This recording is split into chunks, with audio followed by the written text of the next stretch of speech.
You're standing in the dry, reddish dust of ancient Jerusalem, and it's so quiet you can hear your own breathing echo against the limestone. The sun has dipped behind the Temple Mount, leaving a purple haze in the sky. In front of you, half buried in debris, is a stone chamber sealed for thousands of years. You reach out. Your hand hovers inches from a strange gold-rimmed box covered in ash and cobwebs. There's no sound, no movement, but your bones tingle like you just brushed up against a thundercloud. You probably won't survive this. Legend says that anyone who touches the Ark of the Covenant dies instantly. Doesn't matter how holy you are. You drop. One man tried to steady it while it was falling, and boom, dead on contact. Another opened it, and entire armies were supposedly wiped out. Fire lightning smoke. It's the ultimate divine booby trap. The original do not touch. So before you get comfortable, take a moment to like the video and subscribe, but only if you really like what I'm doing here. Now picture this. It's 1978. A soft-spoken nurse anesthetist from rural Kentucky, a man with zero archaeological training, is scuba diving in the Red Sea looking for Pharaoh's chariot wheels. Why? Because he read the Bible and decided to go find proof. And not just of the Red Sea miracle. Oh no, that was just a warm-up. What he really wanted to find was the Ark of the Covenant. Ron Wyatt believed that God was guiding him literally to the lost throne of heaven on earth. He wasn't in it for the fame or even for the money. He was in it for the truth. He raised his kids in a house where bedtime stories came from the Bible, and every Saturday was the Sabbath. They didn't watch cartoons. They read about Moses, and as they got older, they followed their dad into some of the strangest, most dangerous holy digs ever attempted by amateurs, armed with flashlights, prayer, and an 8mm camera. And here's where it gets really weird. One day, walking through Jerusalem, Ron Wyatt suddenly stopped. His arm rose without him meaning to. His hand pointed to a random piece of trash-covered hillside. "The Ark of the Covenant is in there," he said. His sons looked at him like he was nuts. He looked at himself like he was nuts. But the feeling wouldn't leave. He believed God had just spoken through him. Now turn off the lights. Maybe turn on the fan for some soothing noise. And let's get started on tonight's journey together. You're about to enter a world where archaeologists get ignored. Angels lift golden lids. Indiana Jones might have plagiarized a hillbilly nurse, and ancient relics still threaten to kill anyone who gets too close. So go ahead. Get comfortable, but not too comfortable. The lost throne of God. You know how most relics end up in museums? Faded scrolls, broken statues, chipped pottery under thick glass. Not the Ark of the Covenant. No, this one, if it exists, is in a class all its own. Because the Ark wasn't just holy. It was alive. And not in a cute, metaphorical way. The people who carried it believed they were transporting a literal throne for God, complete with built-in death rays, blinding light, and winged golden guardians that shimmered with terrifying power. Let's rewind a bit. The Bible tells us that thousands of years ago, Moses climbed Mount Sinai to get some guidance for a very cranky, recently freed group of Israelites. After 40 days of fasting and waiting on top of that rock, God handed him 2 stone tablets carved with the 10 Commandments. But it wasn't just a morality checklist. This was the start of a sacred deal. A covenant. God said, essentially, obey these laws, and I will be your God. I'll protect you, guide you, feed you in the desert, even clear a path to the promised land. But break these, and, well, let's just say it won't end well. So how do you carry something that important? You don't wrap it in a blanket and toss it on a donkey. No, you build something ornate, terrifying, and sacred, a kind of mobile vault meets altar. According to Exodus, God gave Moses specific instructions. You shall make an ark of acacia wood 2 cubits and a half long. Overlay it with pure gold inside and out. And you shall cast 4 rings of gold and put them on its 4 feet, 2 rings on one side, 2 rings on the other. And you shall make poles of acacia wood and overlay them with gold. And you shall put the poles into the rings, so that the ark may be carried by them. Translation: this thing was about 1.1 meters long, 0.7 meters wide, and 0.7 meters high, roughly the size of a steamer trunk, except glowing, covered in gold, with 2 fierce winged cherubim on top, crafted entirely from solid gold, leaning toward each other, wings stretched forward, eyes cast downward. And that top, that wasn't just a lid. It was called the mercy seat. And according to Scripture, that's exactly where the presence of God would descend. Not symbolically, literally. Imagine the God of the universe squatting between 2 golden angels, riding on a box through the desert. What could go wrong? A lot, actually. There's a story in 2 Samuel where a man named Uzzah sees the ark wobble as it's being transported. He reaches out instinctively to steady it, just steady it, and drops dead on the spot, like touching a nuclear reactor without a glove. This was not an object to be handled lightly. It radiated the kind of holy energy that burns through unworthy flesh. The Israelites knew this. They treated the ark like an atomic bomb wrapped in velvet. Only the high priest could approach it, and even then, only once a year on the Day of Atonement. He had to go through ritual washings, wear special clothes, and enter the Holy of Holies with a rope tied around his ankle just in case he died, and they needed to drag him out without going in themselves. But here's the wild part. The ark wasn't just dangerous, it was powerful. The Israelites carried it into battle as a divine weapon. Before storming Jericho, they marched around the walls with the ark. Not swords, not battering rams, just priests' trumpets and the golden box. And after 7 days of this weird parade routine, boom, walls collapsed. Historians still debate whether the ark actually existed or whether it's a metaphor for divine authority. But to the people of that time, it was real. It was the very heart of their relationship with God. It was both sacred relic and strategic weapon. If you had the ark, you had favor. You had protection. You had power. Eventually, the ark was brought to Jerusalem by King David. His son Solomon constructed a temple specifically to house it, a grand structure made of cedar stone and gold. And in the innermost chamber, behind a thick curtain, the ark was placed.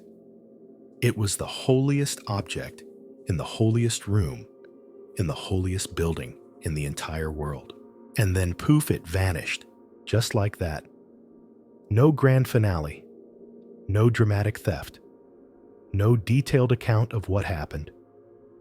1 minute it's sitting inside Solomon's temple, and the next it's just gone. The Bible doesn't say when or how. There's no verse that reads, "And lo, Babylon took the ark and used it as a coffee table." There's just silence. And in that silence, an obsession was born. Where did it go? Did the Babylonians destroy it? Did a rogue priest hide it before the temple fell? Was it carried away in secret to some hidden valley or foreign land? Ethiopia, Egypt, the Vatican's vaults. The theories multiplied like rabbits.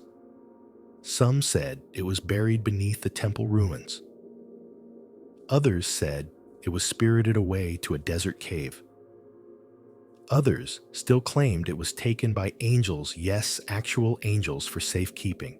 This vacuum of fact became fertile ground for fiction fantasy and the occasional cult. Thousands of years passed.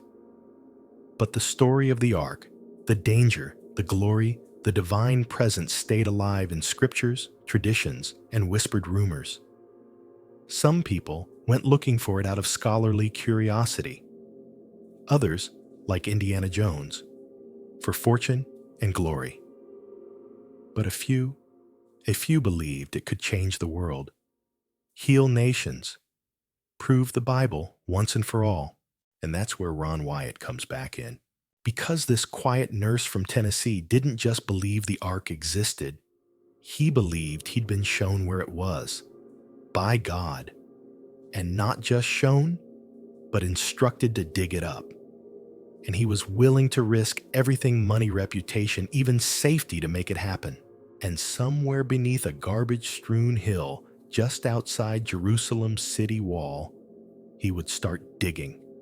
Not for treasure, not for fame, but for the literal throne of God. You know, those documentaries with drone shots, scholarly narrators, and music that sounds like Gregorian monks doing yoga. Yeah, this isn't that. Because what happens next doesn't start in a university or a war zone. It starts in a Nashville swimming pool. Ron Wyatt wasn't a scientist. He wasn't even particularly athletic. But sometime around 1977, he started training himself and his 2 teenage sons how to scuba dive. Not for vacation, not to impress anyone, but because he believed Moses had crossed the Red Sea and that the remains of Pharaoh's drowned army were still down there waiting to be filmed. Now pause, picture that. A middle-aged nurse anesthetist with a Bible in one hand and a waterproof camera in the other, trying to document Exodus from 3,000 years ago. Because he truly believed it wasn't just possible, but likely that the seafloor was littered with ancient Egyptian chariot parts. And then after allegedly spotting what looked like wheels and axles beneath the waves, something even more unbelievable happened. Ron got sunburned. Like really sunburned. Too burned to keep diving. He had to take a break from his biblical scuba mission and head inland to Jerusalem for sightseeing. A man of faith, sure, but also a man of thin skin. So there he was, walking with his sons, Danny and Ron Jr., through the dry outskirts of the old city when something strange happened. He stopped, mid-step, looked around. His arm, without any conscious effort, rose up and pointed toward a bare hillside strewn with trash and debris. And then, in a voice that sounded strange even to him, he said, "There's Jeremiah's grotto. The Ark of the Covenant is in there." His kids stared at him. He stared at himself. Nobody had mentioned Jeremiah's grotto. Nobody had even brought up the Ark that day. It just came out of his mouth like someone else had hijacked his vocal cords. Now, you've got 2 options here. You can roll your eyes and mutter something about religious delusion, or you can lean in, because even if you think it's total nonsense, it's captivating nonsense. The kind of story that pulls you deeper, like quicksand made of gold. From that moment on, Ron Wyatt was convinced he had been chosen. Not in a vague, God speaks through everyone kind of way. No. He believed he had been specifically told by divine guidance where to find the most sacred object in Judeo-Christian history. And just like that, he had a new mission. Ron went back home to Tennessee, worked more shifts at the hospital, saved up enough for plane tickets and excavation equipment, and returned to Jerusalem the next year. This time, not as a tourist, but as a man on a divine quest, accompanied by his 2 teenage sons. Because when your dad says, "Hey, kids want to help dig up the Ark of the Covenant," you don't say no. You cancel your summer job and grab a shovel. Except they didn't have shovels. Not really.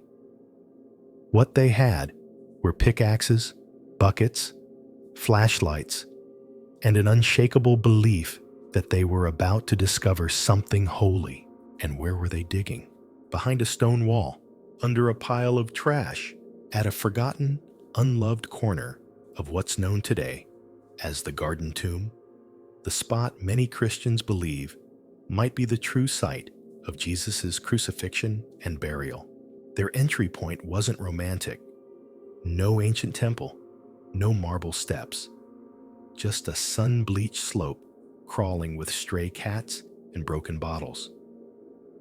As the family filmed themselves, digging sometimes literally chest-deep in dirt, they encountered the occasional skeletal cat, the overwhelming smell of rot and zero architectural guidance. You might be thinking, where were the permits? The archaeology team? The safety equipment? There were none. They were crawling through rock crevices and compacted soil like Sunday school spelunkers, guided only by prayer instinct and a literal interpretation of Scripture. And to their credit or their luck, they didn't die. Not from cave-ins, dehydration, or inhaling 2,500 years of dust. But it was close. Ron's son recalled getting trapped up to his neck when a tunnel collapsed. His arms were pinned, his body buried in chalky debris. "I could breathe, but I couldn't move," he later said. His brother and father had to dig him out by hand. There were no helmets, no braces, no emergency crew on standby, just hope. And a whole lot of Bible verses. Now let's pause again. This part is key, because whether you believe in what Ron was searching for or not, you have to admit this wasn't casual.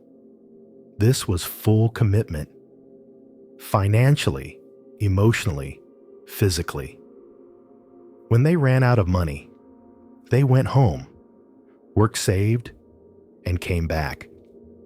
Over and over, Ron believed that God had marked this mission on his soul like ink on papyrus.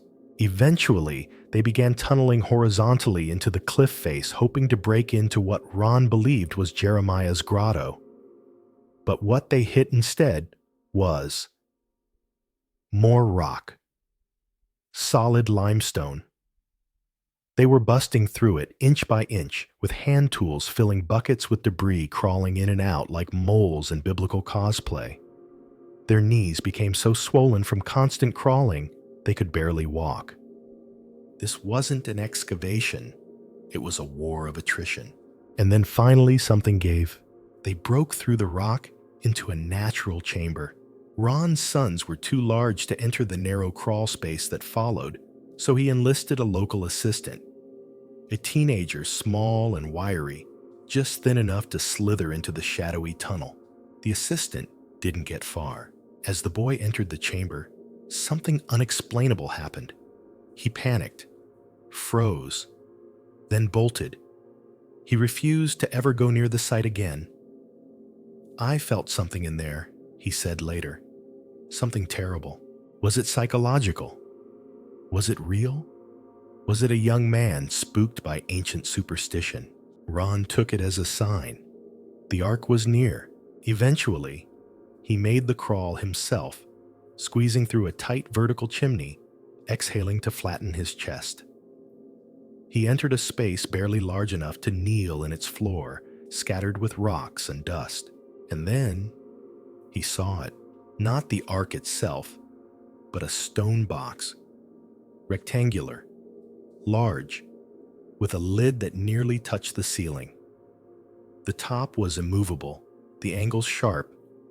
It was placed on a platform toward the back of the chamber, surrounded by other ancient objects, what he believed were temple relics, bowls, tools, golden fixtures, all covered in dust. But he couldn't lift the lid, not alone. And so, like any well-prepared amateur archaeologist with a medical background, he went home and got a colonoscopy camera. Seriously. Ron used a medical endoscope, the kind used to check your insides, to look inside the box. He drilled a small hole in the stone, inserted the lens, and slowly maneuvered it until he said he saw gold. He said he saw two winged figures facing each other over a golden slab. He said he cried. He said he had found the Ark of the Covenant, alone. No witnesses, no photos released, no measurements confirmed. Just one man, in a hole, with a camera and a story. And whether or not you believe it happened, well, that's what we're here to explore next. You're in a cave lit only by your flashlight, the beam flickering across jagged stone and dust-covered relics. It's deathly quiet, except for your own breath echoing against limestone. You kneel before a heavy, time-worn stone box sealed shut for centuries. Inside it, if you're right, lies the greatest relic of all time. But there's no fanfare, no angel chorus, just your knees grinding into the rocks, your hands trembling with both awe and exhaustion. You're not Indiana Jones. You're Ron Wyatt. And this is real. Or is it? That was the question on everyone's mind once Ron returned to the United States and started telling people what he believed he'd found. He'd kept it secret at first, maybe out of reverence, maybe out of caution. But slowly, he began to share the story. He had not only located the Ark of the Covenant, but had seen it with his own eyes. It was inside a stone case beneath Jerusalem. The 10 Commandments were inside. The cherubim were there. It looked exactly like the description in Exodus. But here's the rub: he had no photos, no video, no artifacts. Why? According to Ron, he wasn't allowed. He claimed that the Israeli Antiquities Authority, IAA, had given him a permit to dig, but under strict confidentiality. He said they had seen the evidence, verified it, and then sealed the entrance with reinforced concrete to protect the site. Problem is, the IAA said none of that happened. The head of the Jerusalem district at the time, Dr. Dan Bahat, said bluntly, "To the best of my knowledge, Ron Wyatt never had a permit to dig in Jerusalem." In the world of archaeology, that's not a small detail. It's the kind of thing that determines whether you're a researcher or a trespasser with a shovel. And still, Ron stuck to his story. He insisted the Ark was exactly where he said it was. He claimed to have shown the proof to the authorities. He even said the Israeli government was keeping it quiet on purpose, fearing geopolitical consequences if the world learned that the most sacred object in Jewish and Christian history was suddenly back on the map. Now, this would have been a good time to show a photo, or a video, or even a scan from that medical camera. But Ron said no. He wasn't allowed. The angels told him not to. Yes, angels. According to Ron, the day he finally returned to the chamber, he wasn't alone. He said there were 4 angelic beings waiting inside, real, literal glowing beings. He said they helped him remove the mercy seat, the heavy golden lid from the ark, so that he could retrieve the tablets of the 10 Commandments. They assisted him as he documented the find. And then just like that, they vanished. Now, if you're still listening, you're either very curious or very skeptical. But to Ron, the skepticism didn't matter. He believed his mission wasn't to prove things to scientists or skeptics. His job was to make it known, to show the faithful that the Bible wasn't just spiritually true, but historically, physically true, down to the last detail. But it's also here that the story gets even more complicated, because the Ark Ron claimed to have seen looked exactly like the one in his childhood Bible illustrations. Same shape, same size, same design. Gold overlay, golden cherubim, decorated rim. It was so perfectly by the book that even supporters started wondering, was he seeing what he believed he should see? You see, scholars point out that the Bible actually gives two different descriptions of the ark. One from the book of Exodus is elaborate and beautiful, the one most people know. That's the Sunday school ark, crafted by a skilled artisan named Bezalel. It was covered in gold, finely detailed, and meant to be a masterpiece of divine craftsmanship. But in Deuteronomy, it's different. In that account, Moses builds it himself. No gold, no cherubim, just a plain wooden box made of acacia wood. Functional, portable. More like something you'd expect from a nomadic tribe, hauling gear across a desert, not an object of unimaginable power. And here's the weird part. Scholars believe the Deuteronomy version is probably older, more realistic, more in line with what a wandering group of ex-slaves could have pulled off while being chased through the wilderness. So which version is correct? Historians still debate whether the ark ever existed at all, let alone which version might have been real. Some say the Exodus account is idealized and imaginative upgrade to the simple chest described in earlier texts. Others argue both accounts are metaphorical, symbolic stories used to convey spiritual truths. And some, like Ron, say they're all literal and only one version was truly the ark. But for the archaeologists, that's where the problem lies. Because if you start your excavation already believing exactly what you're going to find, you're not really discovering, you're confirming. You're digging not for history, but for certainty. Ron had a map in his head, a mental blueprint from Scripture. And when he dug, he wasn't just following evidence, he was following faith. That's powerful, but it's also dangerous because faith doesn't require proof, and archaeology absolutely does. And here's where Ron's legacy splits in two.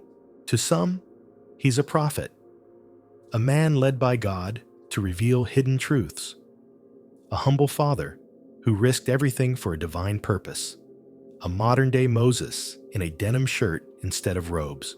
To others, he's a charlatan, or a fool, or a well-meaning zealot who fooled himself and others.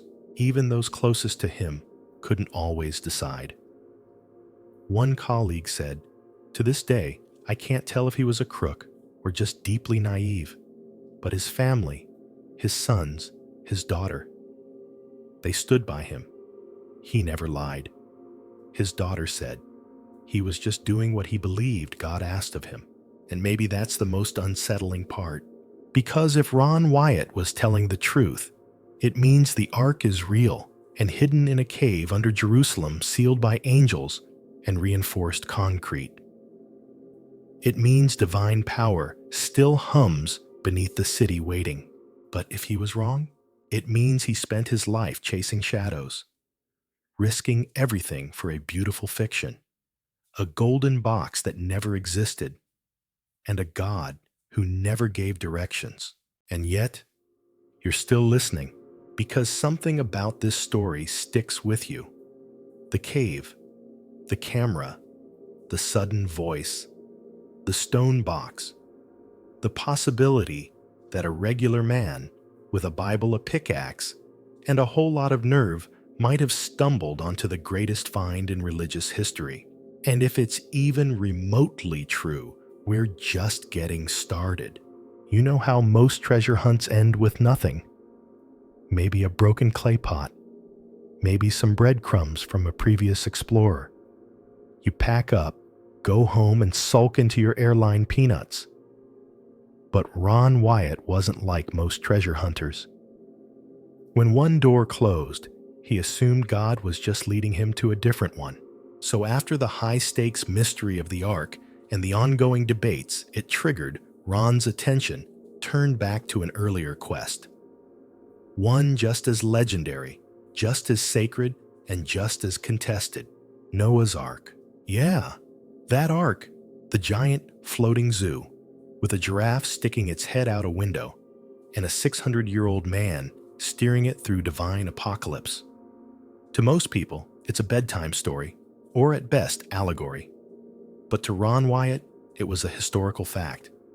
A ship, a structure, a real wooden vessel that once rested on the mountains of Ararat, exactly where the book of Genesis says it came to rest when the floodwaters receded. So naturally, he grabbed his 2 sons, packed his equipment, and set off for Turkey. Now, if you're wondering how a part-time anesthetist from Nashville managed to coordinate a self-financed expedition to one of the most geopolitically unstable mountain ranges in the world, welcome to the world of Ron Wyatt. He didn't operate on logic. He operated on prayer conviction and the occasional tourist visa. Their target was a place called Durupinar, located about 20 miles south of Mount Ararat. And at first glance, it did look suspicious. A boat-shaped formation nestled in the rock, measuring about 150 meters long, close to the biblical dimensions of Noah's Ark. To Ron and his sons, this wasn't just a natural formation. It was an ancient relic turned to stone. They began exploring it. Ron's team claimed they discovered petrified wood embedded in the formation. They brought back samples, showed pictures, and pointed to odd metal-like patterns beneath the earth, suggesting an internal rib structure. "This is it," Ron said. "This is Noah's Ark." His children, raised on Bible stories and bedtime worship, believed him. There was no other boat-shaped object in that entire mountain range, one of his sons said later. That was it. It couldn't be anything else, except of course it could. Geologists soon reviewed the evidence and came to a different conclusion. What Ron had identified as petrified wood, it was just naturally formed rock sediment compacted over centuries. The boat shape. A classic example of erosional patterns and tectonic movement. Nature loves to play dress up. Still, Ron doubled down. He argued that radar scans of the site showed consistent symmetry, regular spacing, things nature doesn't usually do on its own. He said he found fossilized rivets and even claimed to have discovered a piece of fossilized deck timber. And maybe he did. Or maybe he saw what he was hoping to see. When you're looking for divine fingerprints, every scratch in the stone starts to look like scripture. It's worth noting here that Ron wasn't the first person to associate this site with Noah's Ark. In fact, aerial photos of Durupinar had circulated as early as 1959. Turkish researchers had investigated it, and the excitement waxed and waned over decades. Some called it definitive proof. Others dismissed it outright. And somewhere in between, Ron Wyatt showed up, camera in hand, ready to confirm what the faithful already hoped was true. And it wasn't just the site's shape that intrigued him. Ron claimed to have discovered metal content in the soil, iron-based particles, aligned in straight patterns, suggesting beams or framework beneath the surface. To back it up, he brought in ground-penetrating radar equipment. The scans showed anomalies, lines, shapes, perhaps compartments. Of course, anomaly is the favorite word of both treasure hunters and UFO enthusiasts. It means something's there, just something. Could be buried gold, could be a horseshoe, could be a really photogenic rock. Skeptics weren't impressed. They pointed out the lack of organic material, the absence of confirmable artifacts, and the inconvenient fact that large wooden structures don't usually survive for thousands of years, especially ones made during the time of early metal tools and tribal wandering. But for Ron, that was all beside the point, because once again, he wasn't just looking for proof. He was looking for prophecy fulfilled. He believed he had been led to this site, not randomly, but by divine guidance. That God wanted this discovery revealed to the world. That by proving the Ark of Noah was real, He was validating the truth of Scripture, line by line, plank by plank. Eventually, the Turkish government got involved. In the 1980s, they designated the site a national park and even set up a visitor center. That's right, you can still visit what some people call Noah's Ark National Park, complete with signs, maps, and a concrete pathway pointing to the Durupinar Formation. It's an odd blend of science, faith, and tourism. Some pilgrims arrive in tears kneeling in the soil. Others bring trowels and try to sneak off with ark rocks as souvenirs. Still others come with notebooks and measuring tape determined to debunk the whole thing. But the formation remains unchanged, quiet, unmoved by belief or skepticism. What's fascinating about Ron's journey here isn't whether he was right, it's that he treated this as the prequel to everything else. Noah's Ark was just the first domino. If he could prove that he could prove the Red Sea parting, and if he could prove that, then the Ark of the Covenant, then Sodom and Gomorrah, then the crucifixion, and then maybe faith itself would no longer require belief, just evidence. But here's the problem with trying to prove faith. The more you try to make it visible, measurable, quantifiable, the more it slips through your fingers. The Bible wasn't written like a lab report. It was written like poetry. And Ron, despite his best intentions, may have spent his life trying to dissect a song. Still, it's hard not to admire the man.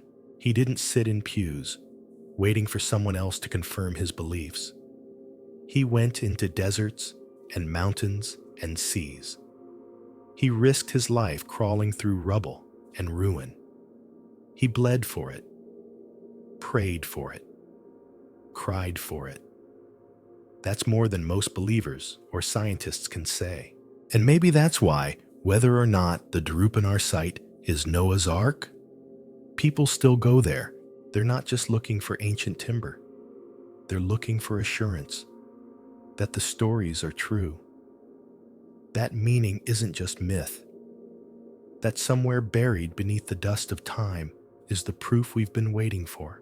You're walking along a dusty stone path just outside Jerusalem. The sun is high, the kind of sharp heat that feels like it's carving your skin into parchment. Your feet ache. Your sons are tired. You're not thinking of anything in particular when suddenly you stop. You don't know why.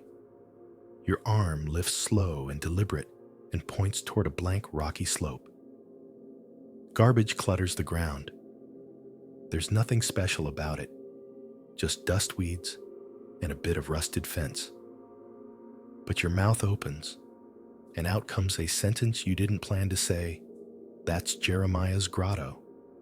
The Ark of the Covenant is in there. Ron Wyatt later said, "The moment felt strange, as if the words didn't come from him, but through him. Like some invisible hand had moved his body like a puppet. His sons froze." I'd never heard him mention Jeremiah's grotto before Ron Jr. said. He was just as surprised as we were. That was 1979, and that was the moment Ron's life changed forever. Now, if you're imagining a grand entrance, a temple ruin, or mosaic-covered gate, you're going to be disappointed. The site Ron pointed to looked like a garbage dump, and not in a poetic, metaphorical way. An actual dump. Broken chairs, mummified cats, heaps of trash. The air smelled like heat and decay. This was not a place you'd expect to find a throne for the divine. But that's exactly why Ron believed it was the place. God, after all, never cared much for glamour. They got to work. Ron Danny and Ron Jr. began digging literally with shovels, pickaxes, and buckets. No crew. No structural supports. No archaeologists. No permits either, unless you count the invisible authority of faith. Their tools were simple. Their goal, unimaginable. At first, it was easy, just loose dirt and debris. Then the real work began. Beneath the trash was thick, compacted ash-like soil that clung to every tool and filled every crevice. Still, they kept going. They set up a crude base and filmed their progress on an 8mm camera. We didn't know what we were doing, Ron Jr. admitted years later. We weren't shoring anything up. We weren't being careful. We didn't even know how to be careful. And then came the first close call. Ron Jr. was tunneling through a narrow passage when the ceiling caved in. A cloud of dust swallowed him. Rocks buried him from the chest down. For a few terrifying moments, he couldn't move, couldn't breathe. His head thankfully remained above the rubble. His brother and father clawed the debris away, freeing him. "We were lucky," he said. "That could have been it. We probably should have died in there." They didn't stop. They kept digging. Hours turned into days. Days turned into weeks. Eventually, they reached the cliff face. Solid limestone. Impenetrable. They had hoped to find an entrance to Jeremiah's grotto, some hollowed-out chamber or ancient tunnel. But what they got instead was a wall of stone. So they did the only thing they could. They chipped. They clawed. They broke rock by hand. And in the moments between exhaustion and madness, Ron began to pray. Sometimes aloud, sometimes just in whispers, but always with one plea: help us, God. Show us the way. Now remember, this wasn't a young man on a weekend hike. Ron was in his 40s. He had a job, a mortgage, a family. But he believed God had spoken to him, and that meant he had a responsibility. He couldn't just walk away. One day, as they sat slumped near the excavation site, Ron said something odd. "I feel impressed." He muttered that we should cut here. He pointed to the cliff wall, a random spot. No markings, no cracks, just rock.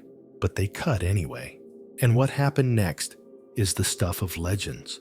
After hours of breaking stone, they broke through into open air, a hollow space, a chamber, a cave.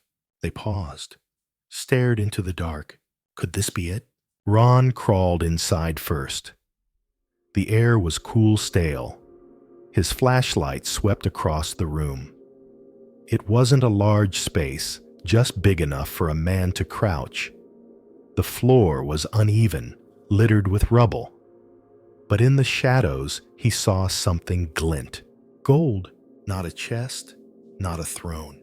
Just fragments, bits and pieces. Ritual objects, he thought. Temple relics. The kind used in ancient ceremonies. And suddenly, his heart raced. Because if those were here, then maybe it was too. He crawled deeper. At the back of the chamber, wedged beneath a natural stone overhang, was a rectangular box. Not flashy, not glowing, just stone. Its lid sat just inches from the ceiling, too close to peer inside. But it was unmistakably deliberate. Not random rockfall, not nature, a container, and Ron's pulse spiked. He didn't try to open it. Not then. He just sat beside it, breathed in the dust, ran his fingers along the edge, and whispered a prayer. He returned again and again over the next few years. Every time the work was harder, more dangerous. His sons eventually stopped going. They had lives, jobs, families of their own. But Ron kept at it, digging deeper, pushing further. One tunnel in particular became a problem. It was tight, claustrophobically so. A vertical shaft barely wide enough for a man to squeeze through. Ron could only fit if he exhaled completely. One of his helpers, a small local man, volunteered to go first. What happened in that tunnel would haunt them both. The man crawled in. Minutes passed. then a scream, not of pain, of terror, the kind that bypasses language. He scrambled out, eyes wild, pale, shaking. He refused to speak, refused to ever go back. He never returned to the site. Ron didn't ask questions. He didn't have to. He believed the man had encountered the Ark's supernatural presence. So Ron went in himself. He widened the opening, slipped through, entered the chamber again, and this time he brought something new, a fiber optic medical scope, a tool used to inspect organs. He believed it could do one more miracle peek inside the sealed stone box. He drilled a tiny hole, slid the scope in, and what he said, he saw well. That's where this whole saga becomes sacred, or sacrilegious, depending on who you ask. He said he saw gold. He said he saw two golden cherubim facing each other over a flat surface. He said he saw the mercy seat. He said he saw the Ark of the Covenant, alone, in a tunnel under Jerusalem. And in that moment, he wept, not because he'd proven something, but because to him, God had trusted him enough to show it, to reveal the most holy object in human history to a former nurse from Kentucky. He never shared the video. He said he couldn't, that the world wasn't ready, that the angels who guarded it had told him to wait, so he waited. And we are still waiting. It's 1982 now. You're 3 years into the dig. Your sons have gone home. Your body is exhausted. Your knees throb like someone's been smashing them with a mallet, and your hands are raw from dragging buckets through half-collapsed tunnels. But still, you keep going, because deep down, you know what you saw. And if you're right, you're sitting on top of the greatest archaeological discovery in human history. But you also know this: no one's going to believe you. Ron Wyatt returned home to the U.S. with a secret he believed was sacred. Not a treasure to be shouted from rooftops, but something to be guarded. He had finally seen the Ark of the Covenant, or so he claimed, and now he waited for the right time to reveal it. But the world wasn't exactly sitting patiently, because in the time he spent digging, praying, and documenting, the questions had started to mount. Where were the photos? Why hadn't he brought a witness? If you really found the Ark, Ron, why didn't you just show it? Ron's answer was always the same: I can't. He claimed he had photos, video footage, even documents from the Israeli government. But he was under divine instruction not to release them, that the Israeli Antiquities Authority had sealed the chamber, that the location had to remain secret, that there was a heavenly timetable in place, and only God could open the vault. It didn't go over well with the archaeologists. Show me the data, they said. Show me your research, your logs, your methods. But Ron had none of those. He didn't catalog his finds the way a trained dig team would. He didn't use peer review or submit to academic journals. He wasn't an archaeologist. He was a believer, and that, as far as most of the academic world was concerned, disqualified him. But for those who did believe, well, Ron had become a kind of folk hero. He gave lectures in churches and community centers. He spoke on Christian radio shows. He traveled the world sharing stories of his discoveries, not just the Ark, but Noah's Ark, the Red Sea chariot wheels, Sodom and Gomorrah. He even claimed to have found the crucifixion site of Jesus. And this was where things took a turn from maybe to whoa. Okay, Ron didn't just say he'd found the Ark. He said he found it in a cave directly beneath the place where Jesus was crucified, that the blood of Christ dripping through a crack in the stone, caused by the earthquake during the crucifixion, had landed directly on the mercy seat of the Ark. That this moment, this literal convergence of Old Testament and New, was the fulfillment of a divine plan.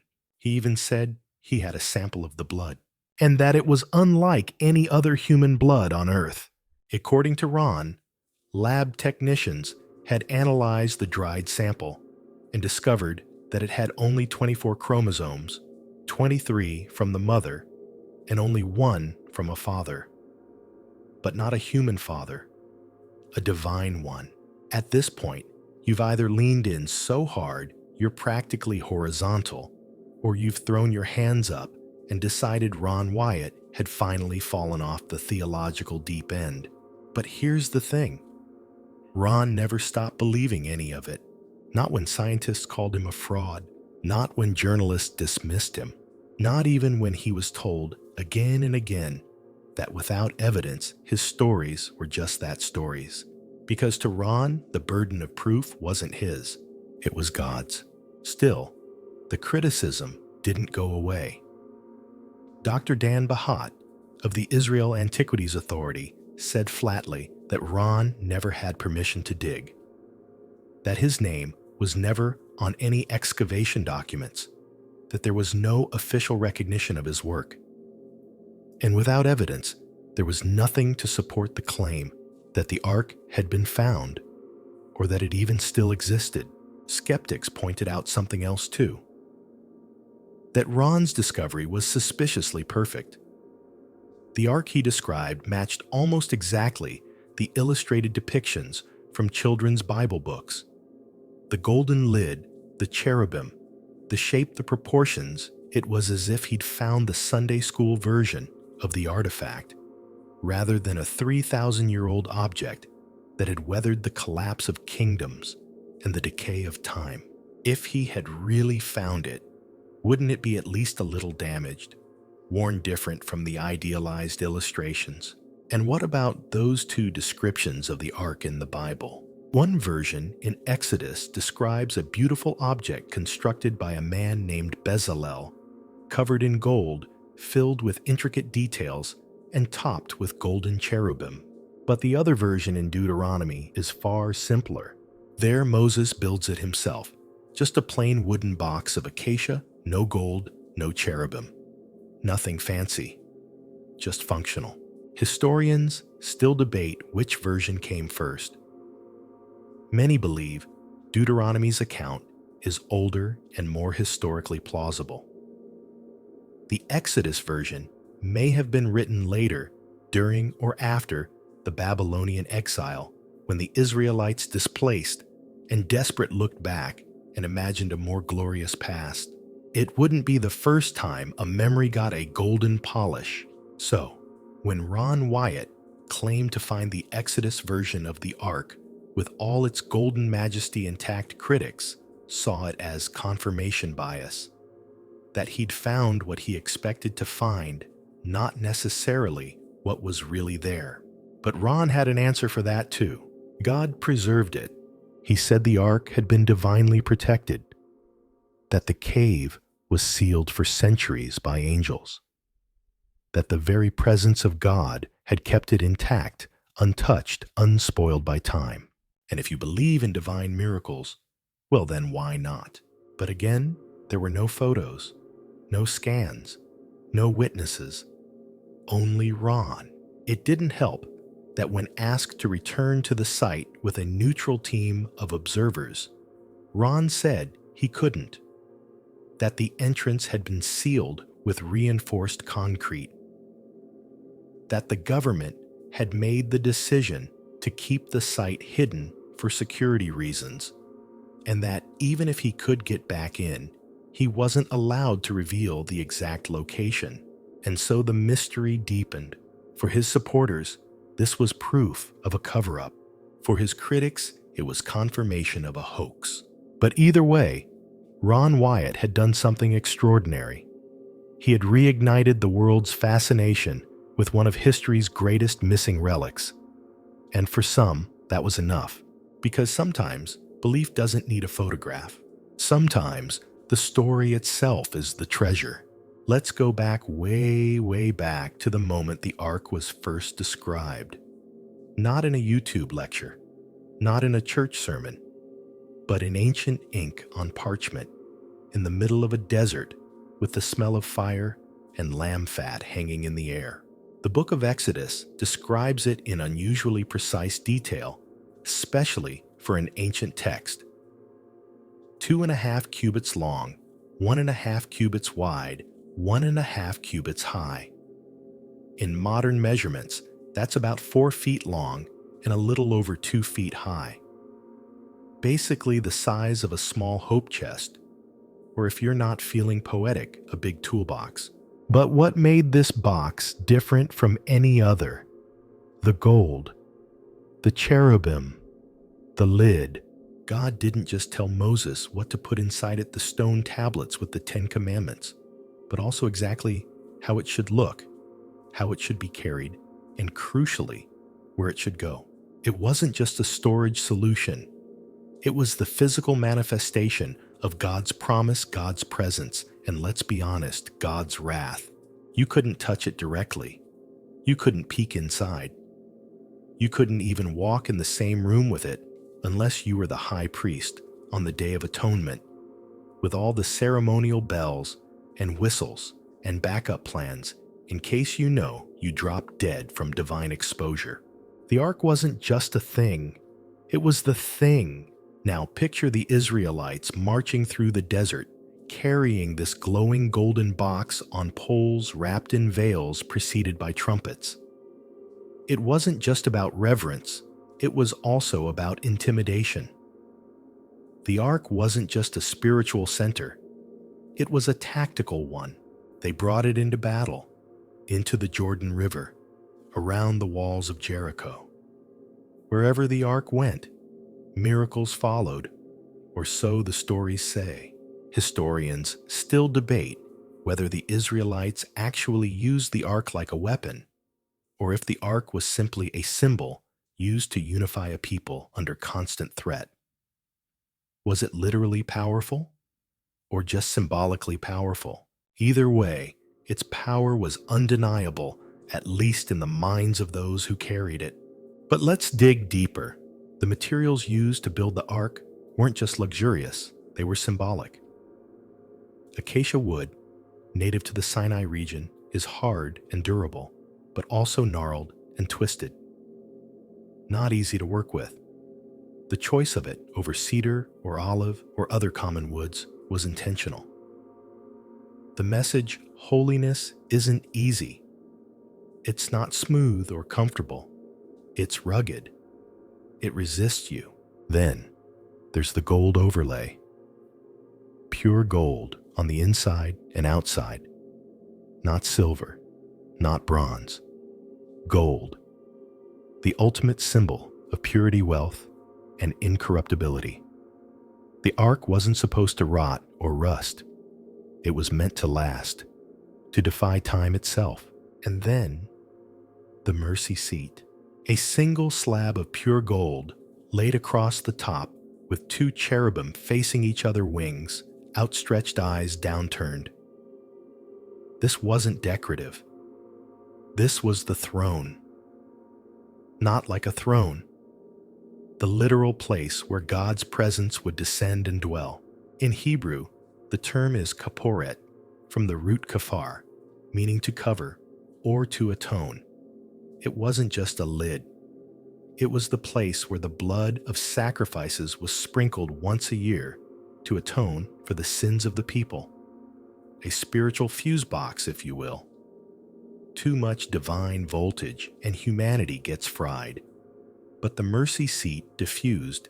It acted as a protective barrier between heaven and earth.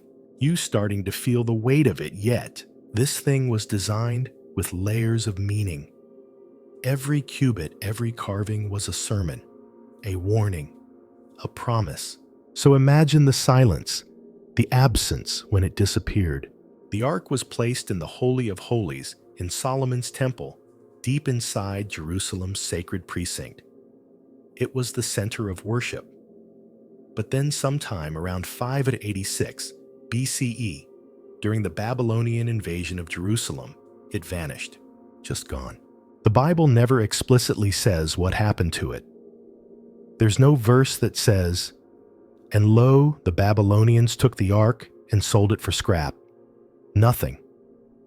One minute, it's the crown jewel of Jewish worship, and the next, total silence. You'd think if something like that had been destroyed or stolen, there'd be at least a footnote, a lamentation, a national holiday of mourning. But no, the narrative just moves on. This has led to centuries of speculation. Was it hidden before the Babylonians got there? Smuggled out by priests? Buried beneath the temple? Mount carried away to Ethiopia? Taken by angels? There's even a brief mention in the second book of Maccabees, a text considered apocryphal by many traditions, that the prophet Jeremiah took the ark and hid it in a cave before Jerusalem fell.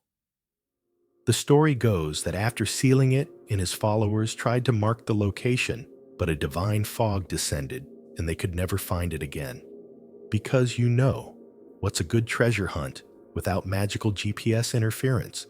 And so the myth was born, the Lost Ark, not just the title of a Hollywood blockbuster, but one of the most persistent mysteries in history. Generations of scholars, explorers, and dreamers have tried to track it down. Egypt, Ethiopia, the Vatican underground tunnels in Jerusalem. Everyone has a theory. Everyone has a map. And nobody has the Ark. Which brings us back to Ron Wyatt, because what he claimed to have found wasn't just an artifact. It wasn't even just a religious relic. It was the anchor point for all of this, the entire Old Testament system of worship, justice, and divine presence. And here's the thing. No one really talks about if Ron was right, if that ark is real and buried where he said it is, then it's not just a box.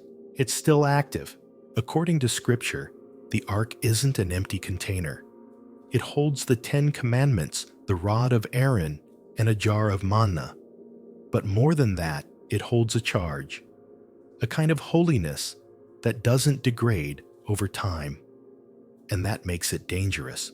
That's why even if someone did rediscover it, there's a real argument that opening it would be unwise.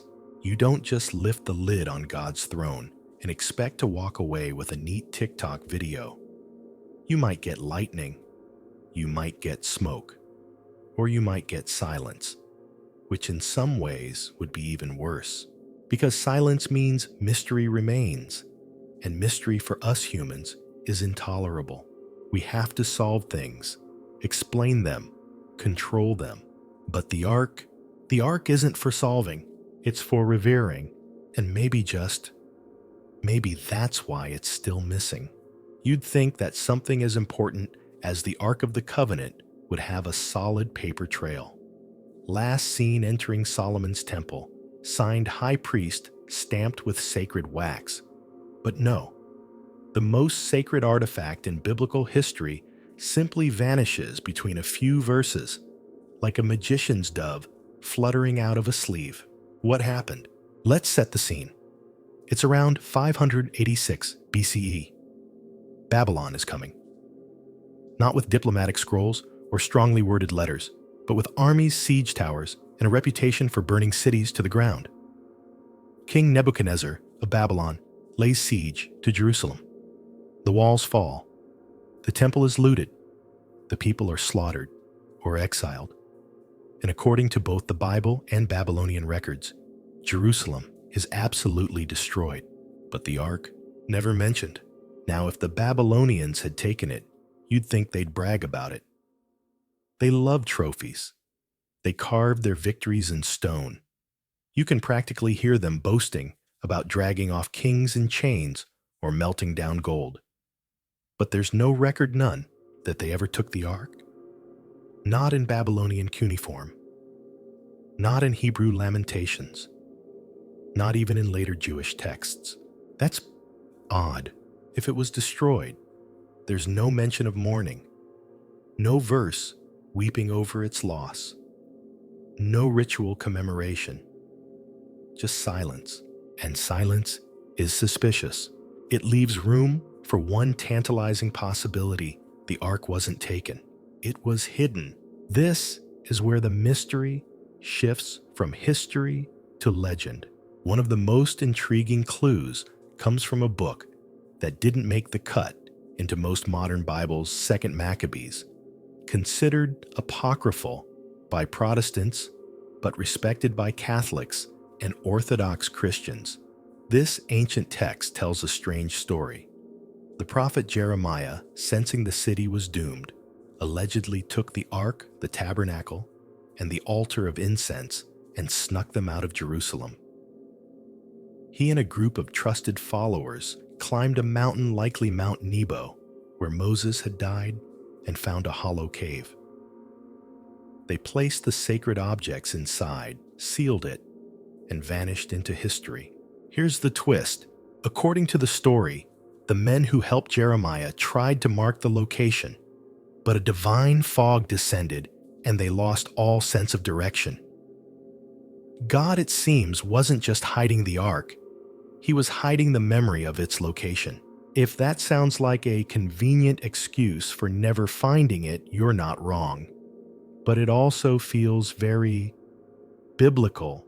The idea that something sacred must be hidden until humanity is ready to receive it again is a motif that shows up over and over in religious texts, from flaming swords guarding Eden to sealed scrolls in Revelation. The ark, by that logic, isn't just lost, it's withheld by divine will, which brings us to one of the most enduring theories, that the ark is still in Jerusalem, buried beneath the Temple Mount. This isn't just some fringe idea whispered in online forums. Jewish tradition, dating back centuries, has held that before the Babylonians arrived, the priests may have hidden the ark in one of the vast natural caves or chambers beneath the temple complex. The Talmud even references the existence of deep and winding vaults beneath the Holy of Holies. That would be extremely convenient, because if true, it would mean the ark never left its sacred city. It would still be sitting beneath the most contested religious site in the world. The same place where Jews, Christians, and Muslims each lay claim to sacred history. The same place where access is tightly controlled, tensions run high, and no one, not even archaeologists, can dig freely. Which, if you're the Ark of the Covenant, is a pretty solid hiding spot. In fact, some modern scholars believe that if the Ark is anywhere, that's where it is buried beneath layers of stone politics and centuries of unresolved spiritual tension. But unless you've got divine credentials, a peace treaty, and a jackhammer, you're probably not getting access anytime soon. But there are other theories, wilder ones. Some say the ark was taken all the way to Ethiopia. The Ethiopian Orthodox Church claims to have it right now today in the Church of Our Lady Mary of Zion in the town of Aksum. According to their tradition, the ark was brought there by Menelik I, son of King Solomon and the Queen of Sheba, around 950 BCE. It's been guarded ever since, they say, by a single monk chosen for life who never leaves the chapel and never allows anyone else to see it. That's convenient. Again, visitors to the site see only a small stone chapel behind a fence guarded by a man in traditional robes. You can't go inside. You can't take pictures. You can't verify anything. When questioned, the guardian monk simply says, "Yes, the ark is here." And that's it. Skeptics roll their eyes. Believers nod reverently. But no one knows for sure, because no one's allowed to check. Still, it's worth asking, why would so many cultures, so many nations, and so many traditions cling to the same lost object for thousands of years? Because the ark isn't just an artifact. It's a symbol. It represents the idea that divine truth, divine presence, divine power once lived here among us. Tangibly, unmistakably. You didn't need faith, just eyesight. You didn't need a feeling in your chest. You needed to not touch the box. The ark was certainty, and now it's absence. And maybe that's why we're obsessed with finding it. Because we long for certainty in a world that's all soft edges and blurry lines. We want to touch the source again, to lift the veil, to see. But there's a strange comfort in the Ark remaining lost. Because if it's never found, it never has to prove anything. It can remain exactly what we need it to be, the last great mystery. A box full of fire and commandments carried through deserts, hidden in caves, shielded by angels, protected by centuries of silence. Not forgotten, just waiting. And maybe Ron Wyatt really did find it. Maybe that stone box under Jerusalem really is the Ark.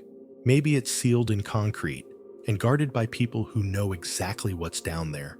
Or maybe not. Maybe it's just a cave, just a rock, just another place where humans projected their need for meaning onto the dirt. But here's what we do know. The story hasn't died. And as long as people keep searching for it under hills in ancient texts or in their own souls, the Ark remains more than myth. It remains a question. And sometimes the question is more powerful than the answer. If the Ark really was hidden, the question becomes who would have done it. And the name that always floats to the surface like an old scroll in a flood is Jeremiah. Jeremiah the prophet wasn't exactly a party guest you'd want to invite over. He didn't tell people what they wanted to hear. He told them what was coming. Doom, destruction, judgment, exile, and then watched as everyone rolled their eyes and did the exact opposite. He's sometimes called the weeping prophet, which is a polite way of saying that guy who warned everyone while crying into his beard. But among all the prophecies and poetic laments, there's one thread that stands out. Jeremiah knew Jerusalem was about to fall. He saw it coming. Not just because of politics or military strategy, but because, as he believed, the people had broken their covenant with God. The same covenant, by the way, that the Ark literally contained. So when Babylon's armies began closing in, Jeremiah would have seen it not as a tactical defeat, but a spiritual collapse. And according to one tradition, a story preserved in the book of Maccabees, that's when Jeremiah sprang into action. He didn't try to save the city's gold, or scrolls, or priests. He didn't round up the choir. He focused on one thing, preserving the Ark. The story goes that he took the Ark along with the tabernacle, an altar of incense, and escaped the city with a small group of loyal followers. They headed for the mountains, some say Mount Nebo, the same peak where Moses once looked across the promised land before he died. Jeremiah found a cave, placed the sacred objects inside, and sealed it shut. Then the strange part happened. His followers tried to mark the location. Logical, right? Draw a map stack. Some stones leave a divine post-it note. But according to the story, they suddenly couldn't remember where it was. A dense mist fell. They became disoriented. It was as if the location had been supernaturally erased from their minds. Jeremiah reportedly rebuked them. The place shall remain unknown until God gathers his people together again and shows them mercy. And just like that, the Ark wasn't just hidden, it was hidden on purpose. Now this story isn't found in most Protestant Bibles, which tend to exclude the books of the Maccabees. But it's been influential for centuries. Many early Christian and Jewish writers referenced it. And if you think about it, it makes a poetic kind of sense. God's presence once lived in a box, carried through the wilderness, housed in a temple. But when that temple was destroyed, when everything collapsed, maybe the Ark was taken away until humanity was ready to walk with God again. Or maybe like a divine alarm clock, it's waiting for some unknown future date to be uncovered. And this is where Ron Wyatt's claim intersects with prophecy. Because according to his story, the Ark isn't just beneath Jerusalem, it's directly beneath the very site of Christ's crucifixion. He claimed that during his excavation work, He traced an ancient earthquake crack running from the base of the crucifixion site, believed by some to be the garden tomb, down through layers of stone ending directly above the stone box he identified as the Ark of the Covenant. Then he said something astonishing. He said that the blood of Christ had trickled down that crack hundreds of feet and landed on the mercy seat of the Ark. And suddenly, we're no longer in the realm of archaeology. We're in the realm of cosmic theater. Because if true, this would mean that the Old Covenant represented by the stone tablets inside the Ark was literally sealed by the New Covenant represented by the blood of Christ. Old Testament and New, law and grace, judgment and mercy, all converging in a single moment, in a single drop. Of course, to the scientific mind, this is almost too much to believe. The odds are astronomical, the physics improbable, the theology perhaps too perfect. But Ron didn't back down. He claimed to have taken a sample of the dried blood from the rock crack above the Ark. And when it was tested, he said the results were unlike any blood the lab technicians had ever seen. Normal human blood has 46 chromosomes, 23 from the mother, 23 from the father. Ron claimed this sample had only 24, 23 from the mother, 1 from the father. A divine father. He said the technicians were shocked, that they asked him, "Whose blood is this?" And that when he told them, they didn't know what to say. Unfortunately, or conveniently, those lab reports have never been released. No names, no documentation. Just the story passed on from lectures, interviews, and church bulletins. And that's the pattern with much of Ron's work. Just enough evidence to keep the faithful hopeful, not enough to satisfy the skeptics. But the symbolism here is too rich to ignore. If Jeremiah really did hide the Ark, if it really was placed beneath Golgotha, if the blood really did land on the mercy seat, then that moment wasn't just a crucifixion. It was a transaction. And the Ark, it wasn't just a box anymore. It was an altar, a meeting place between heaven and earth. And just maybe that's why it had to be hidden. Because the Ark from the very beginning wasn't about display. It was about presence, and presence doesn't need to be seen to be felt. So maybe Jeremiah wasn't just hiding an object. Maybe he was preserving a story, a layered, unfolding divine narrative that stretched from Sinai to Calvary, from gold-laden ritual to blood-soaked redemption. And maybe Ron, despite all the questions and missing photos and concrete-sealed chambers, tapped into that story. Maybe he caught a glimpse. Maybe that's all any of us are doing, scratching at the edge of something buried deeper than rock, something older than stone, something waiting. It was January 1979 when Ron Wyatt returned to the place he believed he'd been divinely led to this time, with tools cashed from his hospital job, and his teenage sons Danny and Ron Jr. at his side. They weren't archaeologists. They weren't funded by any institution. They were, to be perfectly honest, just a determined dad and his kids covered in sweat, dragging buckets out of a hillside trash dump in East Jerusalem. And yet what they were trying to find was no less than the Holy Grail of Judeo-Christian history. They had come back for the Ark. Ron pointed to the rocky face where he'd felt his arm lift involuntarily. Beneath that patch of barren sun-bleached slope was what he called Jeremiah's grotto. In his mind, that name wasn't metaphorical. It was literal. He believed the prophet Jeremiah had used this place to hide the Ark of the Covenant before the Babylonians breached Jerusalem's walls. But standing there now, pickaxes in hand, they didn't see prophecy. They saw garbage. Actual garbage. One of the first things they encountered was a dead cat.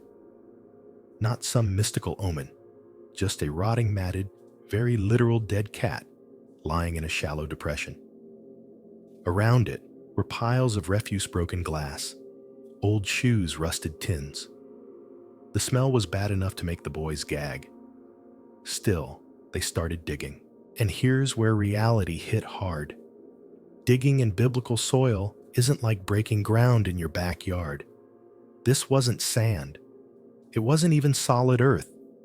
It was layers of decomposed urban debris, hardened ash, ancient construction fill, and sharp fragments that tore up their hands and knees. Their work site had no scaffolding, no oxygen, no support beams. They were essentially worming into the side of a hill with buckets, flashlights, and a lot of prayer. And for a while, nothing. But Ron was patient. This wasn't just archaeology, it was devotion. He believed God had led him there. And if God had led him there, then the ark had to be there too. That kind of certainty will keep a man crawling through rat-infested tunnels with dust in his lungs and bruises on his ribs. Weeks passed. They built a system. One person inside the dig site, chipping away. Another passing the buckets back. Another emptying them out. In and out. Over and over, inching forward like ants. The rock was soft in places, hard in others. Sometimes a tunnel would open up unexpectedly, leading to nothing. Sometimes the earth would collapse inward, nearly burying them. Then came the moment they broke through. It wasn't dramatic.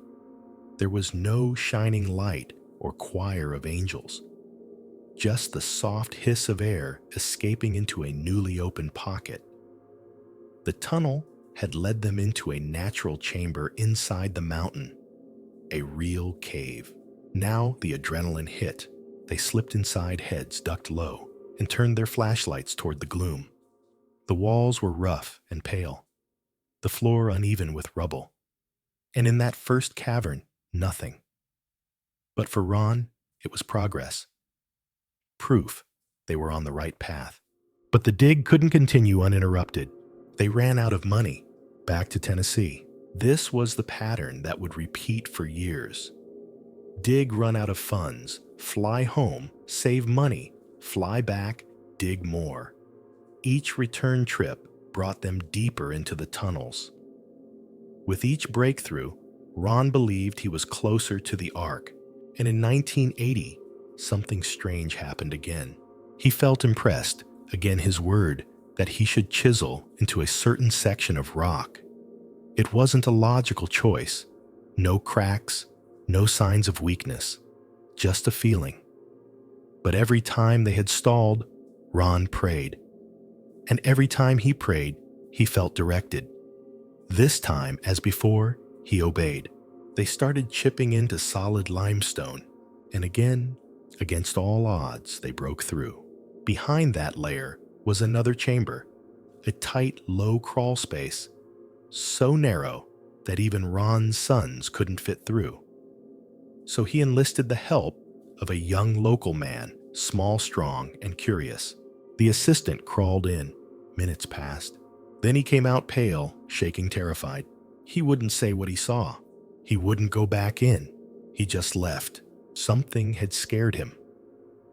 Not just startled, shaken him to the core. Ron didn't press. He believed he knew what it meant. The ark was near. Eventually, Ron himself crawled through the same passage. The entrance was so tight, he had to remove his jacket belt and tools just to slip through. He exhaled, completely flattened his chest, and inched forward. Inside, the space opened slightly. He found himself in a chamber filled with debris and ancient-looking objects, bowls, vessels, ornaments, what he believed were temple relics.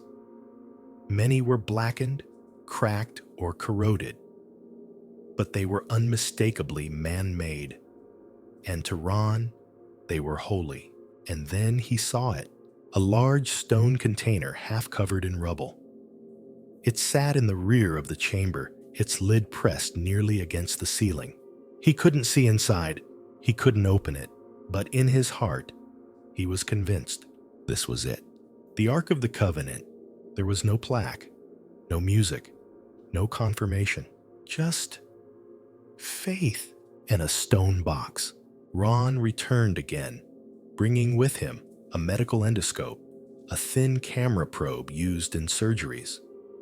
With the help of a power drill, he bored a small hole into the stone casing and inserted the lens. What he saw, he said, made him weep. Gold, angled forms, cherubim, the mercy seat, the ark. Not an idea, not a rumor, a real object. And he was the first to see it in over 2,500 years. There's a part of you that wants to believe it.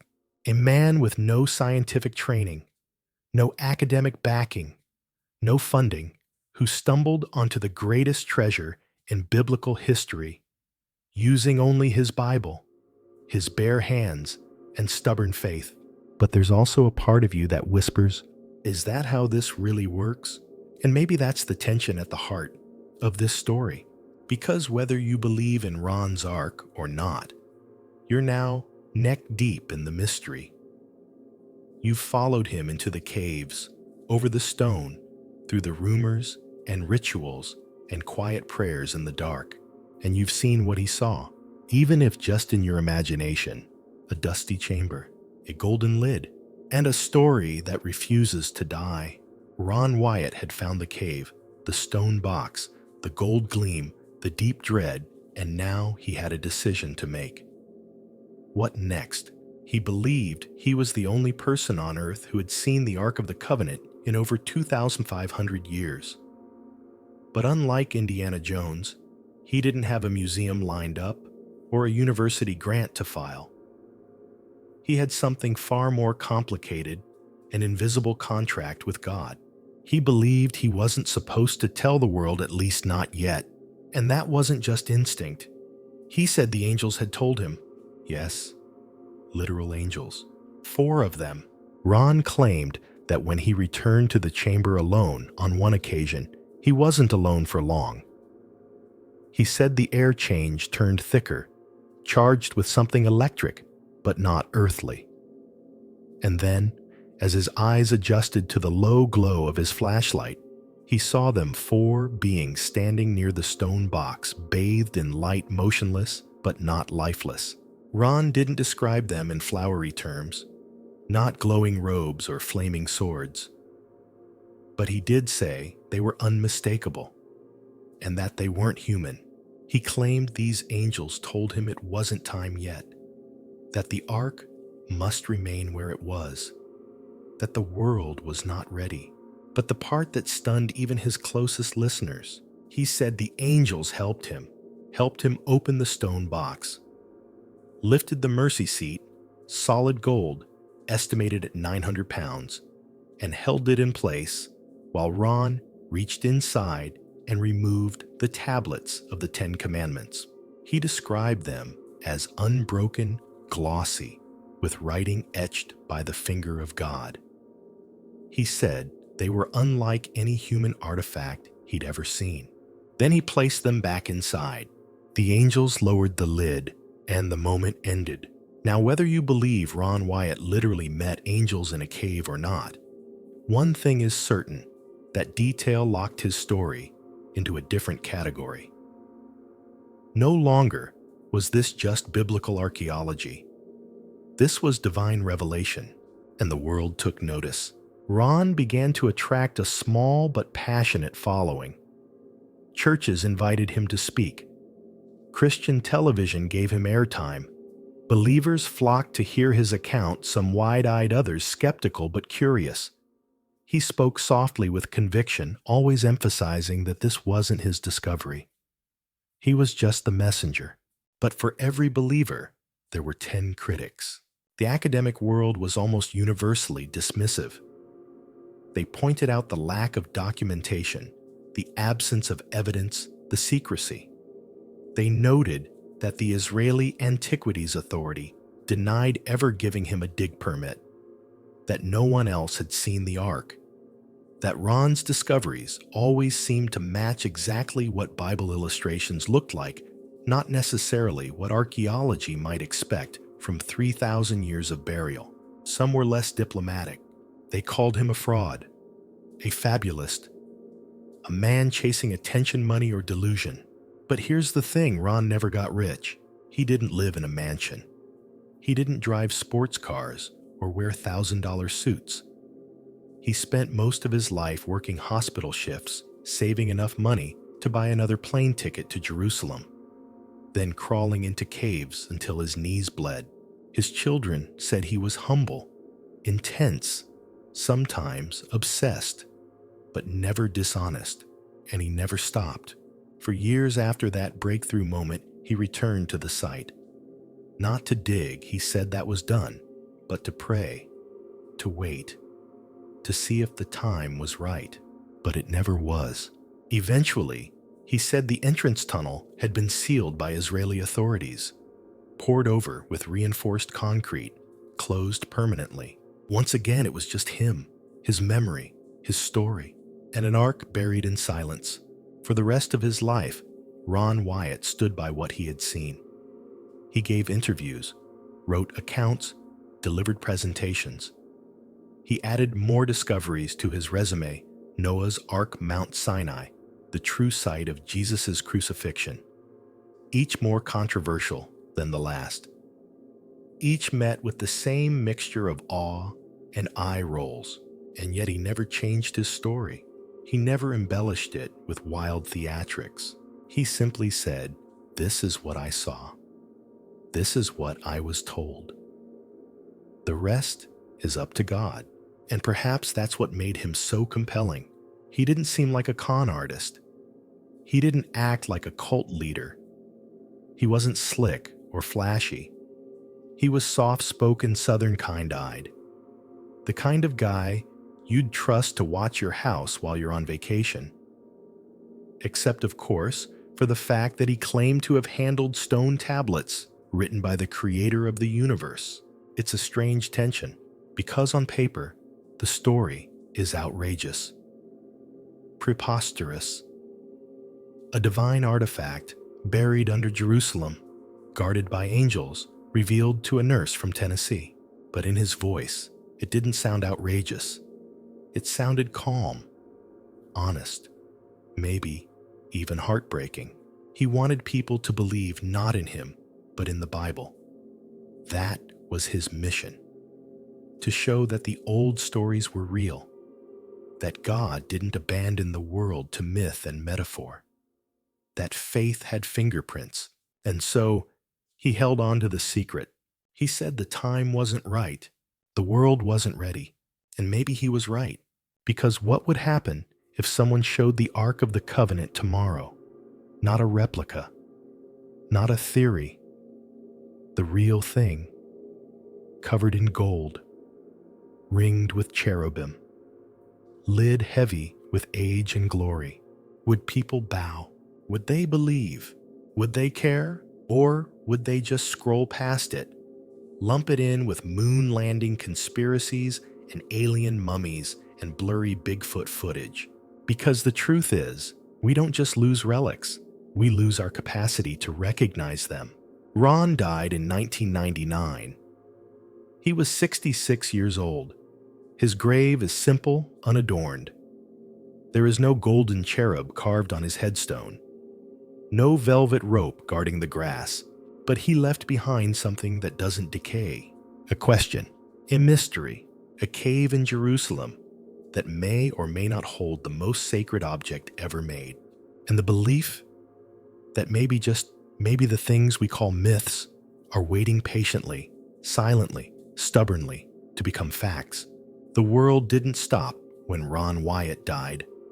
There were no front-page headlines. No UN meetings were called. No holy wars broke out. Just a quiet burial in Tennessee and the slow fading echo of his voice on tape in churches on scratchy VHS documentaries. But something lingered. The story, because Ron's passing didn't end the mystery. If anything, it made it stronger. You see, once a storyteller is gone, their words take on a second life. There's no longer anyone to clarify, to change the details, to soften the edges. What's left is legend, and legends are hard to kill. That's why more than 2 decades later, people are still talking about the Ark. still whispering about what lies beneath Jerusalem. Still digging, not just with shovels, but with documentaries, podcasts, pilgrimages, drone footage, and late-night conspiracy forums hosted by men who haven't seen sunlight since the Reagan administration. Because the Ark isn't just a biblical artifact anymore. It's a global obsession. It shows up in video games, blockbusters, novels, and military lore. It's the centerpiece of Raiders of the Lost Ark, the MacGuffin that nearly kills Indiana Jones and melts the faces off Nazis. It's also been linked, without much evidence, to secret societies' alien technology and weaponized spiritual energy. You know, just your average sacred box of divine law and cosmic laser beams. But beneath all the pop culture noise, there are still serious voices. Scholars, historians, religious leaders, and even a few government officials, especially in Jerusalem, who believe the Ark is not myth, that it's real, that it's still out there. They're just not in a rush to find it. Why? Because the Ark isn't just an object. It's a trigger. Let's talk about that. Imagine this: you're digging under the Temple Mount in Jerusalem. Not a fictional archaeologist in a fedora right now. You uncover a stone box. You lift the lid. Inside, 2 stone tablets, a jar of manna, Aaron's rod, the Ark. Congratulations. You've just rewritten history and started a religious war. Because here's the thing, the Temple Mount isn't just sacred to Jews. It's also the third holiest site in Islam. The Dome of the Rock and Al-Aqsa Mosque sit directly above the location where the ancient Jewish temple once stood. And any suggestion that someone is tunneling underneath or disturbing the area leads to immediate political chaos. It's why, to this day, Israeli authorities tightly control all excavation around the mount. Even when unrelated archaeology is being done nearby, tensions flare, rumors fly, crowds gather, rocks get thrown. Because every shovel of dirt is layered with centuries of belief identity and trauma. Now imagine telling the world, hey, we found the Ark. It's down there. Boom. Instant theological earthquake. Some would rejoice. Others would panic. Others still would accuse you of heresy, deception, or blasphemy. Because if one religion suddenly has proof, physical, golden, glowing proof, what does that mean for the rest? You don't just uncover an artifact. You challenge the balance of global belief. And that's why for many, the Ark is safer as a mystery. Because mystery is stable. You can believe in it. You can debate it. You can ignore it. But once it's found, there's no going back. That might be why Ron Wyatt's claims, as wild as they were, never ignited the kind of firestorm you'd expect. Because deep down, people didn't want it to be found. Not officially. Not completely. They wanted the story. They wanted the possibility. Because once something is confirmed, the magic tends to evaporate. But Ron didn't see it that way. For him, the Ark was the centerpiece of truth. The ultimate I told you so to a world that doubted the Bible. He believed its rediscovery would strengthen faith, not fracture it. Unite people, not divide them. Bring about healing, not conflict. And maybe he was right. Or maybe he underestimated how messy humans get when faced with divine relics and geopolitical landmines. Either way, the Ark remains lost, or hidden, or revealed and ignored. And here's where we enter a strange chapter: post-discovery silence. Because if you believe Ron, then the Ark has already been found. It's under Jerusalem. He saw it, touched it, filmed it. So what now? Do we wait for the angels to give the all clear, for a government to admit the truth, for a blood moon, or prophetic sign, or YouTube live stream titled Real Ark found not clickbait? Or do we let the story continue to marinate in uncertainty? Because the longer the ark stays hidden, the more powerful it becomes. It's the Schrodinger's box of theology. As long as we can't open it, it can be anything. It can confirm our faith, validate our hopes, make sense of our past. It can glow. It can thunder. It can sit quietly and still be holy. And it's not the only artifact that works this way. Across history, sacred relics often gain power from being lost. The Holy Grail, the Spear of Destiny, the crystal skulls, the Book of Thoth. When they're gone, they shimmer. When they're found, they disappoint, because no object, no matter how sacred, can live up to centuries of layered symbolism and unmet longing. That's why the ark had to vanish, because we needed something to chase, something to wonder about, something to make documentaries about in dimly lit rooms with slow, mysterious cello music and British narrators who sound like they know what they're talking about. And maybe, just maybe that's okay. Maybe the ark's power wasn't in what it did, but in what it still does. It keeps us reaching, and that's sacred, because it means we haven't given up the search. We still believe there's something more, something buried, something beautiful, something waiting, and who knows, maybe one day, someone will lift a stone in Jerusalem and find a box that changes everything. And if not, well, the mystery will live a little longer. And maybe in this chaotic, doubting, scroll-weary world, that's exactly what we need. You're alone in a tunnel, deep under the crust of an ancient city, your flashlight flickering against stone that hasn't seen light in thousands of years. You've just squeezed through a chimney-like shaft, exhaled your lungs to get through the narrowest passage, and now you're staring into a silent cavern. Dust swirls. The air is heavy. And in the shadows ahead, you catch the glint of gold. But it's not just gold. It's history. It's mythology. It's the stuff of Sunday school rabbinical tradition, action movies, and angelic visions.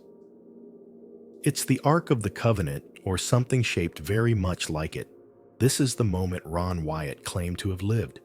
And whether you believe him or not, you can't deny that it's a moment that burns itself into the imagination. He saw the Ark. He said he used a tiny medical camera to peek through a drilled hole in the stone case. And what he described, 2 golden cherubim wings stretched forward over a golden slab. The mercy seat, the lid, the box, the real deal. But here's the thing, that's all we've got. A story, because the camera gone, the photos never shown, the footage unreleased. All we have is Ron's word, and for many people that's not enough. Archaeology isn't built on vision. It's built on evidence. Carbon dating, photographic records, third-party verification, GPS logs, witnesses who can sign statements under oath and say, yes, I saw what he saw. Ron had none of that, and this is where the divide becomes clear. Because if you ask a professional archaeologist about Ron Wyatt, you'll often get a sigh, a raised eyebrow, maybe a barely disguised smirk. To them, he's the very image of what not to do.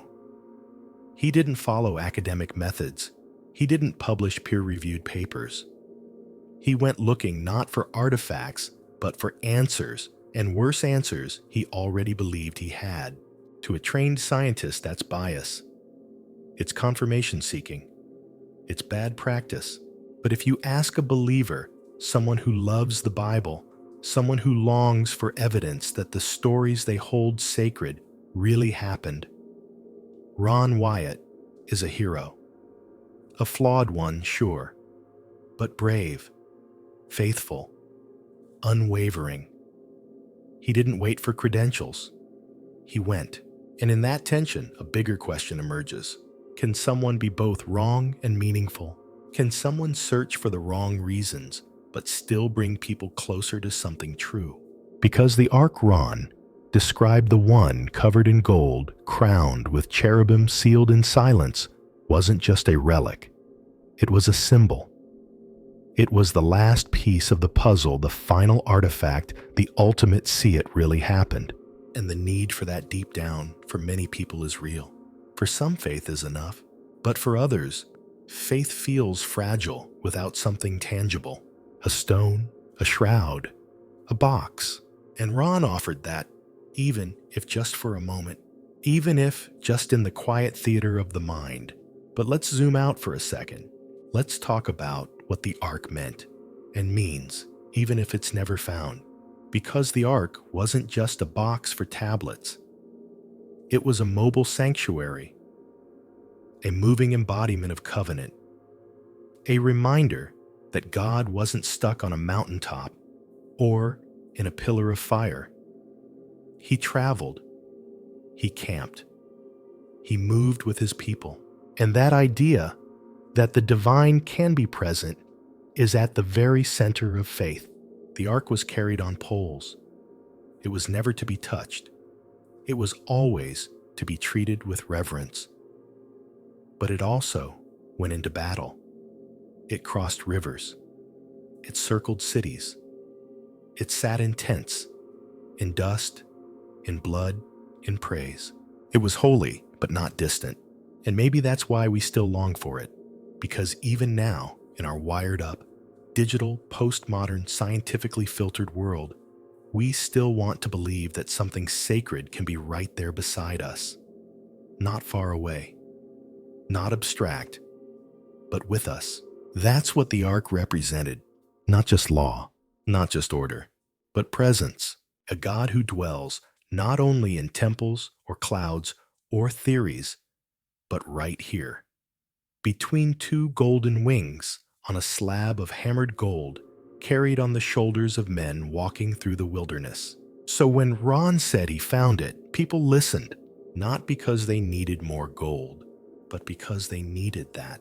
But the deeper truth, even if Ron didn't find it, even if the Ark was never real, or is lost forever, or disintegrated into dust, the story still works. It still stirs something. Because the power of the Ark was never in its physical dimensions. It was in its meaning, and meaning doesn't need GPS coordinates. That's why the story keeps going. Why people are still searching. Why others believe it's already been found and hidden again. Why YouTube has thousands of videos with clickbait titles like Real Ark You Decide and exposed Vatican secrets about the Arks. Because the Ark, as both object and idea, is irresistible. It's the treasure you can't find on a map, the riddle with no final answer, the heartbeat of a wandering people. And maybe it's meant to stay that way. A mystery, a pull, a reminder that some things are too sacred to be shelved, that some truths are too heavy for proof, that some boxes should only be opened when we're ready and not a moment before. So whether Ron Wyatt found the Ark or not, whether it's buried under Jerusalem or sealed in an Ethiopian chapel, whether it's guarded by angels or long since rotted into powder, the Ark endures in minds, in stories, in longing, and in the quiet hum of hope that maybe somewhere in the dust of an old tunnel, the throne of God still waits. Let's turn the flashlight beam a little wider now. Step back from the Ark. Step away from Ron Wyatt's tunnel. Because while he was crawling through rock and whispering to angels, a very different kind of archaeologist was making discoveries of his own above ground under sunlight with permits, grad students, and actual maps. Meet Professor Joseph Garfinkel.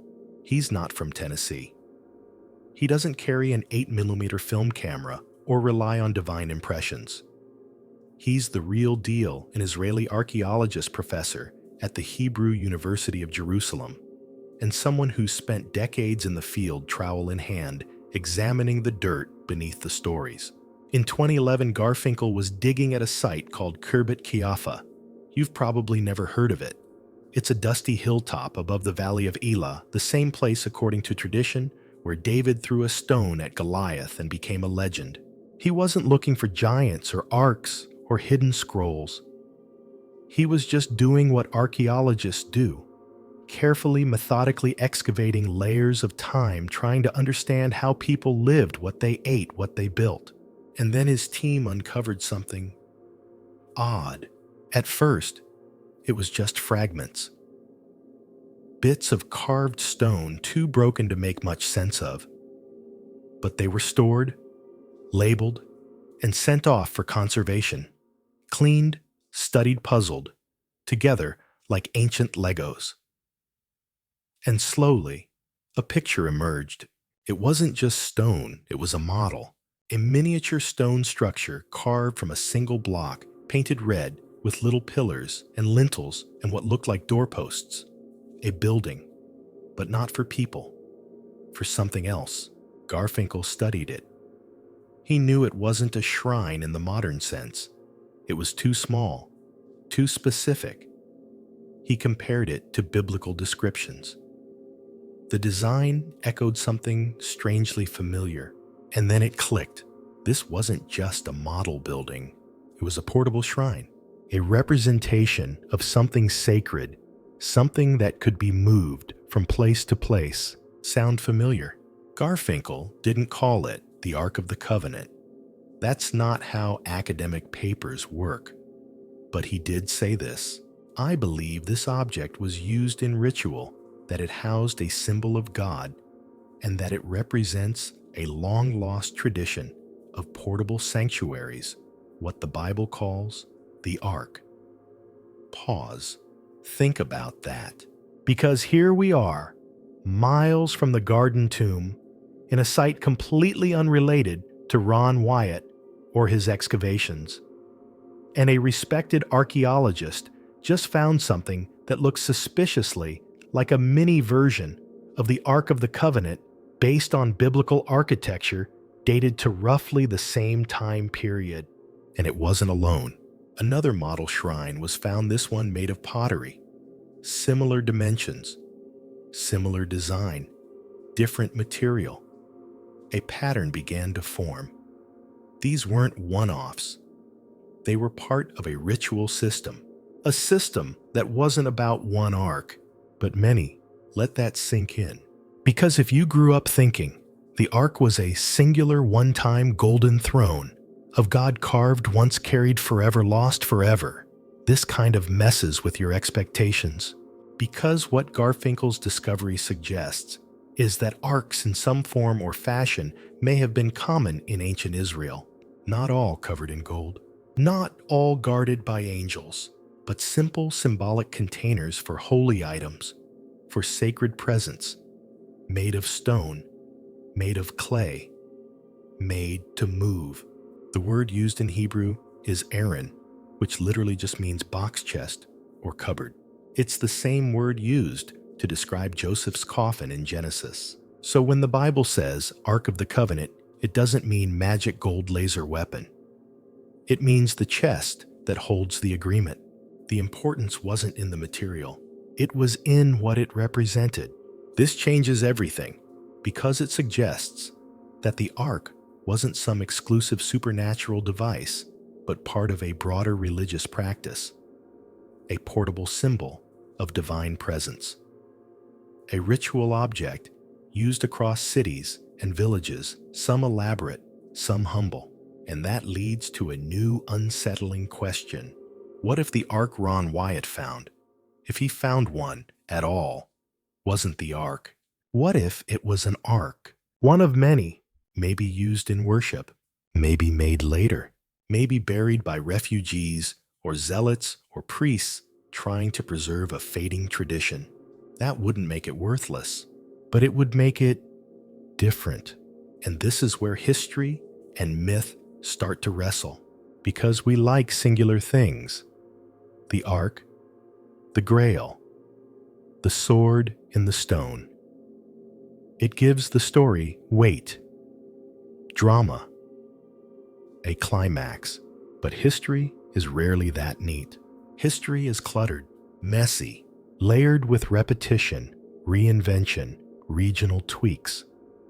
What starts as one symbol spreads, multiplies, becomes cultural shorthand, just like crosses today. Some are made of gold, some of wood, some of plastic, but it's the meaning that carries them, not the material. So maybe the Ark was like that, a prototype that became a pattern. And if so, the real story isn't about a single golden box hidden under Jerusalem. It's about the idea that holiness was portable, that worship could travel, that God didn't need walls. He just needed people willing to carry his presence. That changes how we look at everything. Because now, when someone says, "I think I found the Ark," the question isn't just where it's which one. The one in Solomon's temple, the one in the tabernacle, the stone version at Kirbet Kayafa, the humble clay box found in some back alley shrine. All of them. None of them. This doesn't make the story weaker. It makes it richer, because now the Ark isn't just a lost object. It's a thread, a symbol passed down, reinterpreted, reimagined.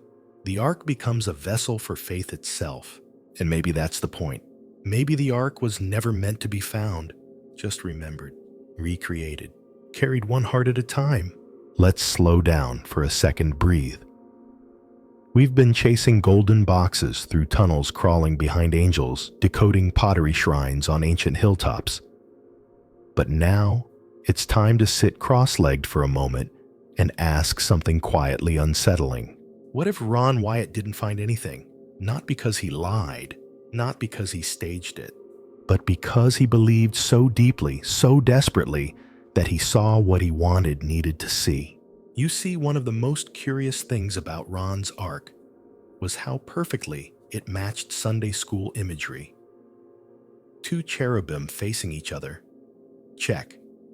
Gold-covered box, check. Neatly carved stone case, check. The whole thing looked like it had been lifted straight from the pages of a 1970s illustrated Bible for kids. Almost too perfect. But real archaeology isn't perfect. It's messy. Objects are cracked, burned, repurposed, half buried, and often so decayed they don't even look like what they once were. The Ark, if it existed, would have been 3,000 years old, buried underground, through wars, earthquakes, siege fires, time. So, if Ron really found it, and that's a big if, it should have looked ancient, worn, scarred by centuries. Instead, what he described gleamed like a prop on a movie set. Historians and archaeologists took note of this. They pointed out that his description didn't allow for variation or decay, that his version of the Ark was the version most commonly imagined in evangelical culture, not necessarily one supported by broader scholarship or archaeology. And they asked the question that hangs over every enthusiastic amateur's discovery. Was he projecting? It happens more often than you think. Cognitive bias is tricky like that. If you believe you're going to find something, your brain can start to connect dots that aren't there. A lopsided rock becomes a chariot wheel. A carved line in a stone becomes the edge of a tablet. A box becomes the box. And if you add faith into the mix, well, faith is powerful. It can move mountains. And sometimes it can move facts. Ron had something most archaeologists don't: conviction. He wasn't looking for answers, he already had them. The Bible was true. Every story, every object, every miracle. His job wasn't to investigate. It was to confirm. To the scientific mind, that's dangerous. Science begins with questions. Ron began with certainty.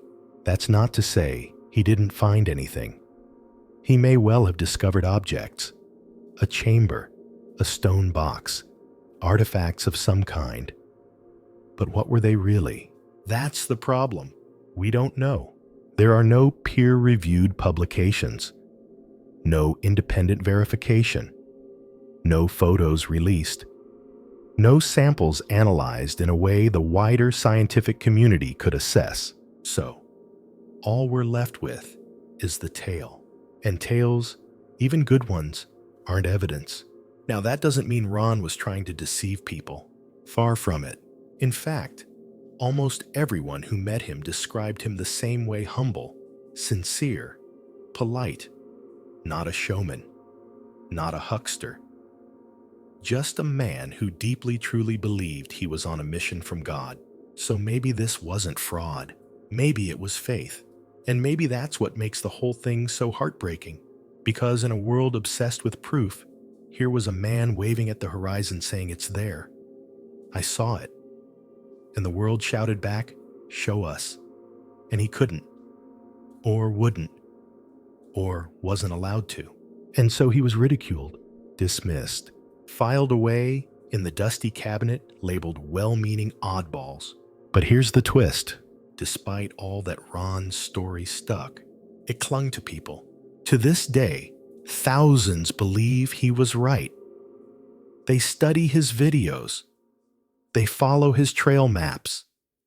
They stand near the garden tomb and point at the hillside whispering, "That's where he said it is."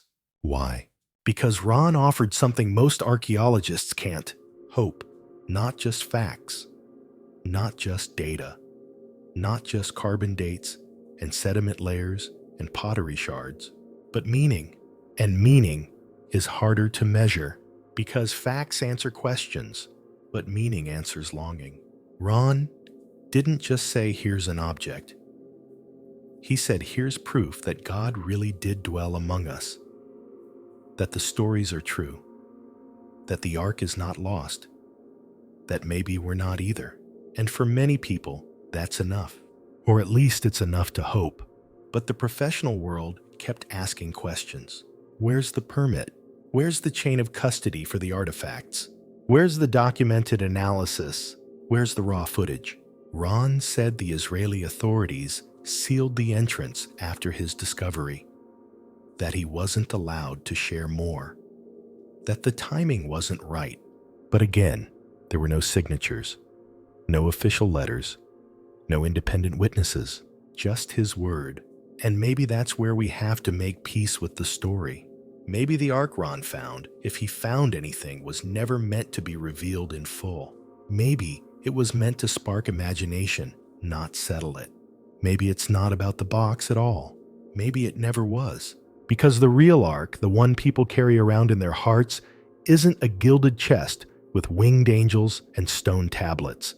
It's a longing, a desire to believe that we're not just wandering in the dark, that there's purpose, that behind all the cracked pottery and dust and confusion, there's something beautiful, holy, waiting to be rediscovered.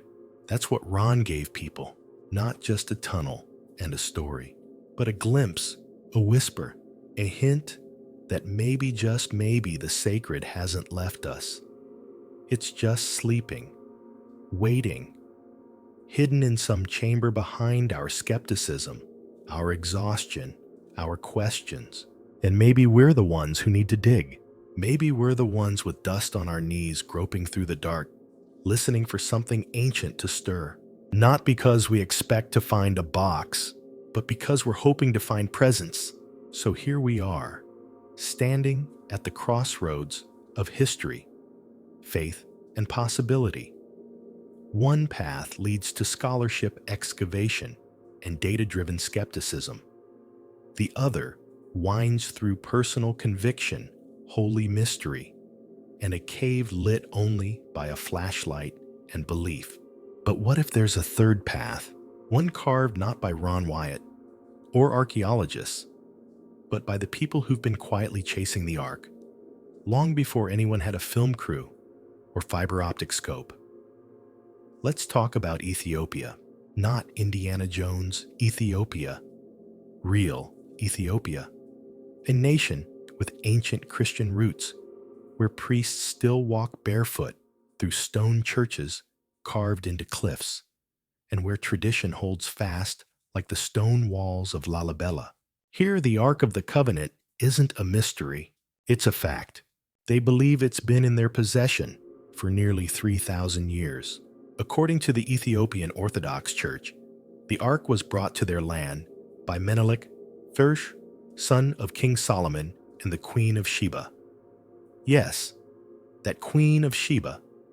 She visited Solomon in Jerusalem, was impressed by his wisdom, and according to Ethiopian lore, bore him a son. Menelik, raised in Ethiopia, eventually returned to Jerusalem to meet his father, and when he left, he took the ark with him. Or rather, the priests gave it to him, either deliberately as part of a divine plan or secretly without Solomon's knowledge. The stories differ, but they all end the same way. The ark was brought to Ethiopia, where it was enshrined in the Church of Our Lady Mary of Zion, in the ancient city of Aksum, and there it remains. Right now, today, if you go there, you'll find a small, unassuming chapel, stone walls, a sloped metal roof, surrounded by trees and fencing. At first glance, it looks modest, humble, not exactly fit for the throne of God. But approach the fence and ask about the ark, and the answer is always the same. It is here. No hesitation, no maybe, no drama, just certainty. And here's the twist: no one is allowed to see it. No archaeologists, no tourists, no journalists, no diplomats. Only one person in the world is permitted to enter the chapel, a monk chosen for life, whose sole duty is to guard the ark. He lives alone in the compound. He does not leave. He does not speak to outsiders. He does not touch the ark, he simply prays. Near it, watches over it, and waits. When he dies, another is chosen. And the cycle continues. There are no photos, no public ceremonies, no processions, just silence. This has led many to believe there's nothing inside, that the claim is symbolic, that the chapel is empty, that the ark is myth. But the Ethiopian faithful don't care. To them, the ark is there, and perhaps that's the power of faith. It doesn't demand evidence, it is the evidence. Now, Western scholars have tried to investigate. There have been expeditions, interviews, articles.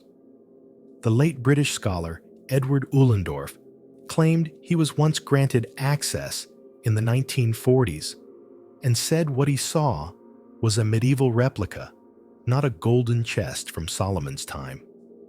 But others have pushed back, arguing that even Ullendorf never actually stepped inside. We don't know, and maybe we never will. But the Ethiopian story adds a new layer to the ark's mythology, because even if Ron Wyatt was wrong, even if his tunnels lead only to stone and shadows, someone else claims to be holding the treasure, and not in secret, in plain sight, just under lock and vow. Now imagine if both stories were true, not literally, but spiritually, that the ark is in Ethiopia, guarded in reverence, and also under Jerusalem, hidden in prophecy, that it exists in multiple places, not because there are duplicates, but because the meaning of the ark lives wherever faith is strongest. Ethiopia has believed in the ark's presence for centuries. They've built their rituals around it. They've shaped their identity around it. That's not nothing. In fact, that's everything. Because in the absence of proof, tradition becomes its own kind of relic. It's not the gold that makes the ark sacred.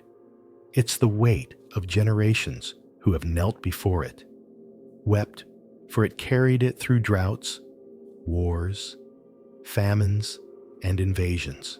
And if you want to see what that looks like in action, visit Aksum during the festival of Timkit. Each January, tens of thousands gather in the streets, priests clad in white and gold, process through the city, carrying replicas of the ark called tabots. These wooden tablets, draped in colorful cloth, represent the 10 Commandments. They're paraded on the shoulders of chanting monks, accompanied by drums, incense, and seas of dancing believers. It's a spectacle, but it's not performance. It's worship. The real ark, if it's in that chapel, never leaves. But the symbol moves, and that's what matters. Because people don't need to see the ark. They need to feel it. That's why Ethiopia's version of the story persists. Not because it's provable, but because it's lived. And maybe that's the only kind of proof we ever really get. Not photos, not scans, not measurements, but moments of reverence, of awe, of standing on sacred ground and realizing the story has outlasted the skeptics. And if you think about it, Wyatt and the Ethiopian monk aren't so different. Both claim to be caretakers of the ark. Both kept their discoveries guarded, hidden, sacred. Both believed the time wasn't right to reveal more. And both were content to wait because maybe the ark, whatever it is, wherever it is, was never meant to be displayed in a glass case, spotlighted, documented, and debated. Maybe it was meant to be carried through deserts, through stories, through time. And maybe we're all carrying a piece of it now. Not in our hands, but in our questions, in our longing for the sacred, in that quiet place inside us that hopes the ark isn't just a box, but a sign that something holy once walked beside us and might again. There's a kind of silence that settles over a mystery the longer it goes unsolved. It's not frustration, not defeat. It's something gentler, like dust settling on an unopened book, like standing in a locked room, knowing the key is buried somewhere just outside. That's what the Ark of the Covenant has become. Not just a mystery, but a quiet one. A hum in the background of history. Revered, rumored, respected, but rarely touched. As if the world collectively agreed, let's not poke this too hard. But why? Why is it that in an age where satellites can read license plates from space and you can scan a sarcophagus in 3D, without opening the lid, no one has definitively confirmed or denied the existence of the Ark, because maybe deep down, no one wants to. The moment you confirm the Ark exists, it stops being sacred and starts being inventory. A priceless artifact, yes, but one measured, classified, written up in a report. Museum ready. Another trophy behind glass. And yet, for over 2,500 years, the Ark has resisted that fate. It vanished when it should have been seized. It reappeared in stories when it should have stayed buried. It keeps showing up, not physically, but in dreams, in whispers, in maps scribbled in the margins of ancient manuscripts and modern minds alike. And still, we haven't found it. But let's not be too quick to assume that means it's gone, because if we've learned anything from history, it's that some things do reappear. Take the Dead Sea Scrolls. For nearly 2 millennia, they lay hidden in caves near Qumran, forgotten, protected by desert air and happenstance. Then one day, in 1947, a Bedouin shepherd tossed a rock into a cave and heard a strange sound, a crack. Clay. History. The scrolls changed everything. They didn't rewrite the Bible, but they deepened it. They showed us how ancient the texts were, how the stories evolved, how the people who wrote them lived and worshipped and hoped. And here's what's interesting among the Dead Sea Scrolls was a document called the Copper Scroll. It's unlike the others, not made of parchment or papyrus, but actual copper etched with a list of hidden treasures, caches of gold, silver vessels, and perhaps sacred items, including, according to some researchers, a veiled reference to the Ark. Now, most scholars dismiss that part. They say the Copper Scroll is likely a list of temple treasures hidden from the Romans before the fall of Jerusalem in 70 CE. Valuable, yes, but not divine. And yet, it's written in riddles, hidden in code, full of phrases like "in the cavity of the old house" and "beneath the third step under the stone." The kind of directions that make treasure hunters salivate and historians sigh, because whether the treasures exist or not, the scroll proves something people were hiding sacred things. They were sealing them in caves. They were afraid of losing something holy. Sound familiar? Jeremiah's cave, Ron Wyatt's tunnel, the Ethiopian chapel, the copper scroll. Different stories, same thread, sacred objects, hidden, preserved, waiting. Maybe that's why the Ark endures. Not because it's in one place, but because it's everywhere. Not as a relic, but as an echo. A reminder that at some point in our ancient past, we believed God could dwell in a box, and we still kind of hope he might. But that raises a strange and uncomfortable question. What would happen if we did find it? Let's say tomorrow, a team of Israeli archaeologists drilling near the Garden Tomb hits something hard. They uncover a chamber, inside a golden chest, 2 cherubim, a stone lid, and inside that, 2 tablets. What then? Would belief skyrocket? Would churches overflow? Would atheists fold their arms and say, "Nice prop"? Would someone try to auction it? Would it be stolen? Or perhaps more worryingly, would nothing change at all? Because we live in an age of proof fatigue, people have been shown wonders, miracles, the vastness of space, the complexity of DNA, and still yawn and scroll to the next video. In a world where fake news and deepfakes blur the line between real and imagined, how would anyone know this was different? How would you prove it? Carbon date the acacia, run spectral analysis on the gold, translate the inscriptions. And even then, so what? It would still be one more thing for people to argue about on the internet. And that's maybe the greatest irony of all. The Ark was once so holy that a man died for touching it. Now we debate it in comment sections. And that perhaps is why it stays hidden. Because the Ark wasn't built for spectacle. It was built for presence. It wasn't a trophy. It was a touch point, a place where the divine and human met, where blood was sprinkled not to punish, but to atone, where silence was kept not for secrecy, but for awe. That kind of holiness doesn't survive in the spotlight. It survives in the quiet, in the guarded chamber, in the whispered story, in the heart. So maybe the Ark will stay lost. Maybe it's God's way of saying, "I'm not in the box anymore." Or maybe, just maybe, he never was. Maybe the Ark was always a metaphor, a beautifully constructed one, yes, and possibly a historical object, but also a teaching tool, a golden reminder that what we carry is sacred, that what we hold, our covenants, our commitments, our attempts to build something holy in a broken world, that's the real Ark. And maybe that's what Ron Wyatt really found in that tunnel. Not just a box, not even the box, but a glimpse of something deeper, something we all long for. The idea that buried somewhere under centuries of rubble and denial and distraction is a place where God still waits, still speaks, still dwells. And maybe, just maybe, he's waiting for us to open ourselves before he opens anything else.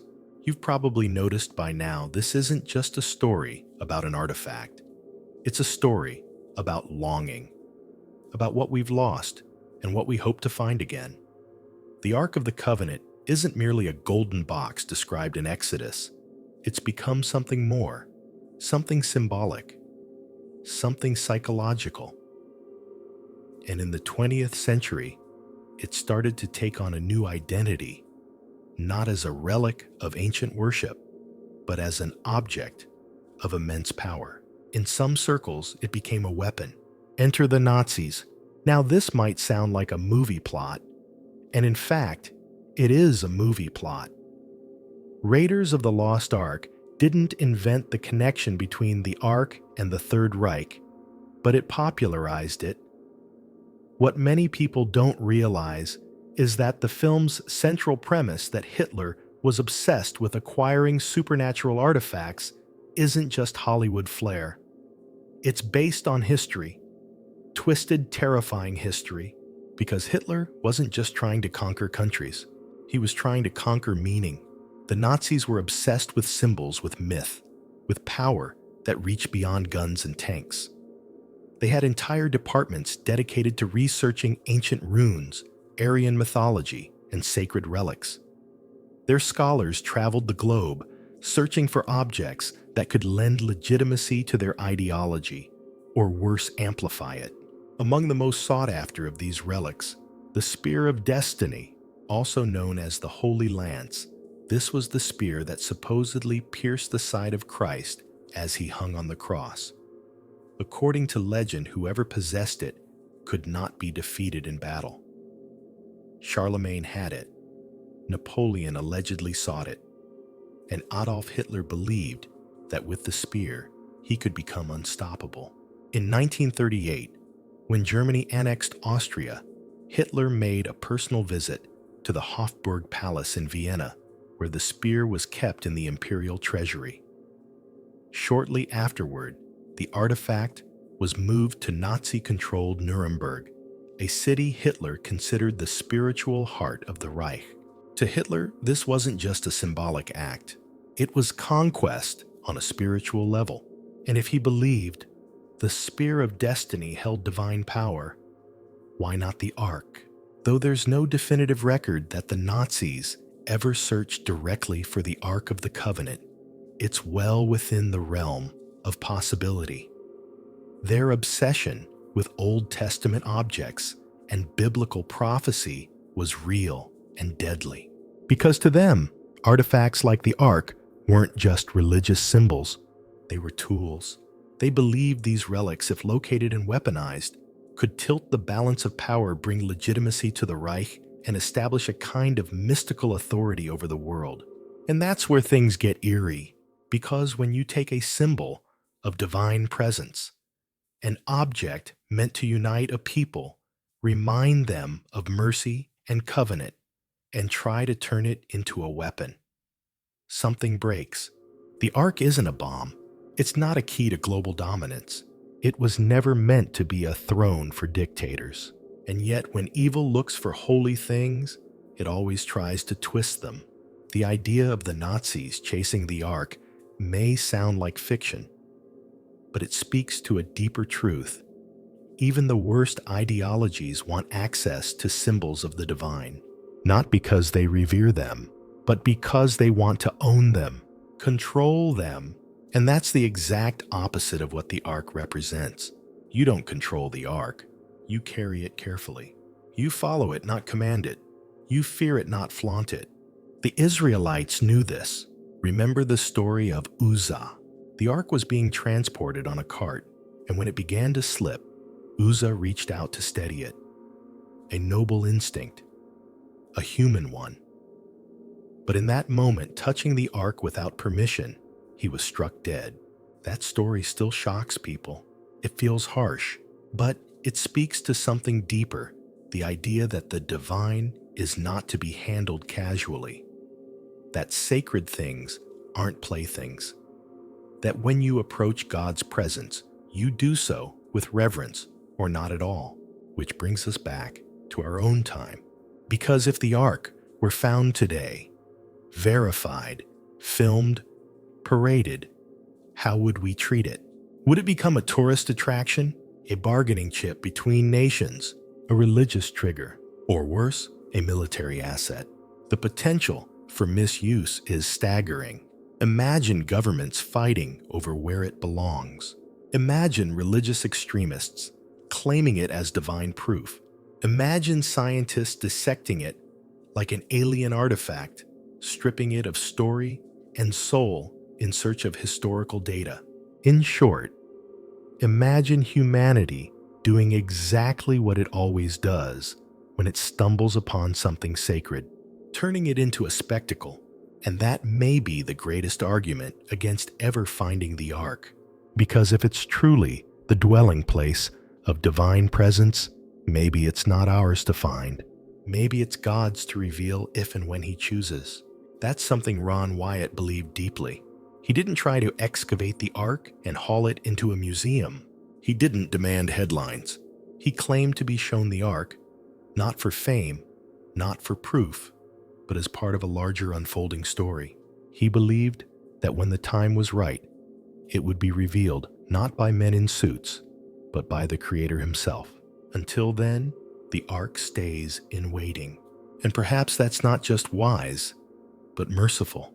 Because we are not, historically speaking, very good with power, especially not holy power, especially not when it gleams. So maybe the Ark is hiding, not because it's afraid, but because we are not ready. Not for the awe, not for the responsibility, not for the weight. Because the Ark isn't a treasure chest, it's a covenant, a contract between heaven and earth. And like any contract, it comes with terms, not just, "Thou shalt not steal," but "Thou shalt not treat this casually." So maybe that's the real mystery, not where it is, but whether we deserve to find it. And if you pause long enough in the silence, away from the headlines and the hype, you might just hear a quiet answer, "Not yet." Let's flip the lens now, not on the Ark itself, but on the people who chase it. Because behind every dusty legend, there's always someone wiping the fog off a map, someone packing a bag, someone whispering, "What if it's real?" And for the past century, there's been no shortage of those people. Some wear robes and recite ancient prayers. Some wear hiking boots and carry drones. Others work in secret blending theology with geopolitics behind guarded embassy walls. But whatever the costume, they're all playing the same role, modern-day Ark hunters. Let's start with the dreamers. They show up in documentaries and Facebook groups. They draw lines from the Temple Mount to the hills of Qumran to a cave behind a gas station in Jericho. They quote 2nd Maccabees, the Book of Jubilees, the Talmud, and occasionally something that sounds suspiciously like the Da Vinci Code. They're not crazy. Well, not all of them. Most are deeply sincere. They're not chasing treasure. They're chasing validation. For them, finding the Ark means finding proof. Proof that the Bible is more than metaphor. Proof that the world still holds divine secrets. Proof that they too can be part of the story. Then, there are the scholars, cautious, methodical, often agnostic. They don't deny the possibility that the Ark existed. In fact, many agree that some kind of sacred object, a chest, an altar, a ritual box, was likely central to early Israelite worship. But that's where their agreement ends. Most scholars doubt that a golden Ark survived 3,000 years untouched, unfound. They point out that Jerusalem has been conquered over 40 times. It's been burned, flooded, besieged, rebuilt, tunneled under paved, over-excavated and invaded by just about every empire you can name. Romans, Crusaders, Ottomans, British, bulldozers. So the odds of a delicate gold-covered wooden box surviving in pristine condition low. The odds of it remaining completely undisturbed lower. And yet, these same scholars admit we haven't found everything, not even close. Less than 10% of ancient Jerusalem has been scientifically excavated. There are entire layers, centuries of civilization still buried beneath shops, homes, and holy sites. And this is where things get tricky. Because the number one place where archaeologists would love to dig the Temple Mount is the one place they absolutely can't. Why? Because it's one of the most politically and religiously sensitive sites in the world. It's sacred to Jews, Muslims, and Christians, and any attempt to dig beneath it, no matter how respectful, how well documented, would instantly spark protests, outrage, and probably bloodshed. So the place that might hold the greatest archaeological secrets remains ironically the least touchable. And that vacuum, it gets filled with theories, whispers, YouTube thumbnails with red circles and blurry screenshots, and occasionally with politics. Because the idea of the Ark being under the Temple Mount isn't just a curiosity, it's a potential powder keg. If someone were to claim tomorrow that they had found the Ark beneath Jerusalem, the implications would be staggering. Not just religious, geopolitical. It would impact land disputes, national narratives, even international law. Some religious extremists already argue that the rediscovery of the Ark should signal the rebuilding of the Third Temple, a goal that, if acted upon, could incite riots across the Middle East. Others believe that revealing the Ark would instantly unify belief systems, that Jews, Christians, and Muslims would look upon it and see something shared, a symbol of God's covenant with humanity. But let's be honest, that's probably wishful thinking. If history has taught us anything, it's that sacred objects rarely bring peace. They bring power, and power always attracts a fight. Still, the dream persists. Some search quietly, others with camera crews. Some claim they already know where it is and are just waiting for the right time. One such man was Vendell Jones, an American pastor turned amateur archaeologist who believed the copper scroll would lead him to the Ark, or at least its sacred relics. He spent decades digging near Qumran, certain he was on the trail. His followers believed he'd been divinely appointed. He made headlines in the 1980s and 1990s. Some even speculated he was the real-life inspiration for Indiana Jones, though George Lucas always credited real archaeologist Hiram Bingham. Vendell never found the Ark, but like Ron Wyatt, he never gave up. Because the Ark doesn't just live underground, it lives in hope. And that's why, despite ridicule, despite funding issues, despite the occasional run-in with angry landowners or uncooperative governments, Ark hunters keep going because they believe the prize is worth the risk, that if they find the Ark, they'll not only change history, they'll anchor it. They'll finally pin down a floating, drifting ancient world. They'll connect past and present with one shining golden bridge. But here's a thought. What if that bridge isn't meant to be crossed? What if the Ark isn't meant to be found but sought? A kind of sacred carrot forever, just out of reach. Not to frustrate, but to guide. Because some treasures, once you find them, lose their power. But the search, that shapes you. It teaches humility. It burns away certainty.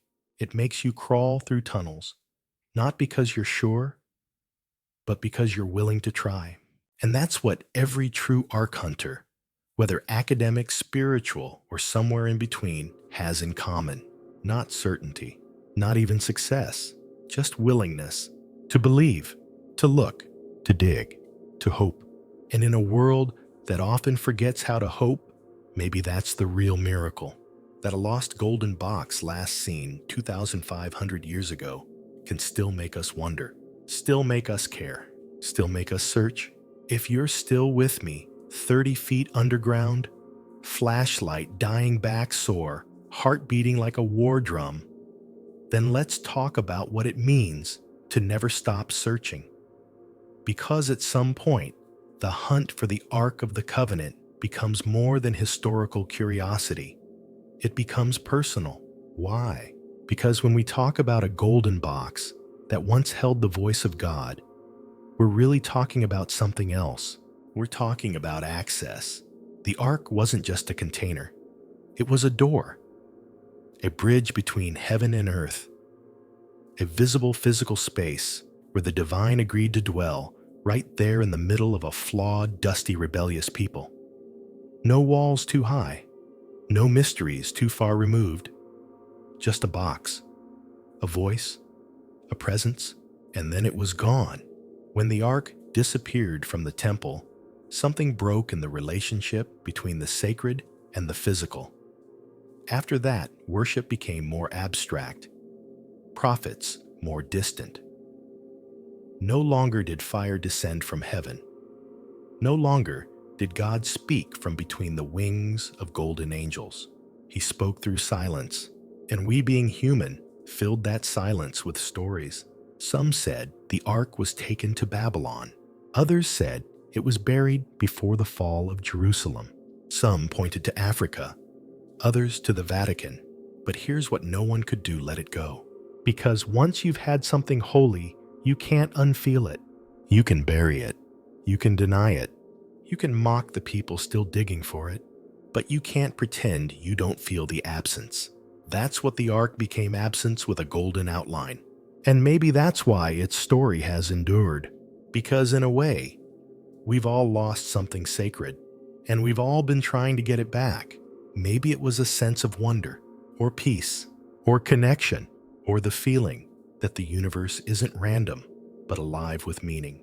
Maybe for you, the ark isn't a gold-covered acacia chest.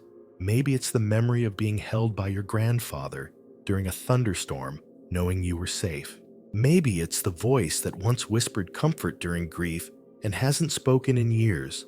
Maybe it's your belief in goodness, or truth, or love. Maybe your ark is the thing you once carried proudly and now can't find. And so you dig, not with shovels, but with prayers, books, questions. You crawl through your own dark tunnels searching for something you're not even sure you believe in anymore. And that's okay, because here's the secret. Most ark hunters eventually discover the value isn't in finding the ark. It's in becoming the kind of person who would risk everything to look. Ron Wyatt didn't find a golden box so much as he found the limits of his own faith and pushed past them. He didn't prove anything to archaeologists, but he inspired people to believe, to ask, to chase. And maybe that's enough, because certainty is overrated.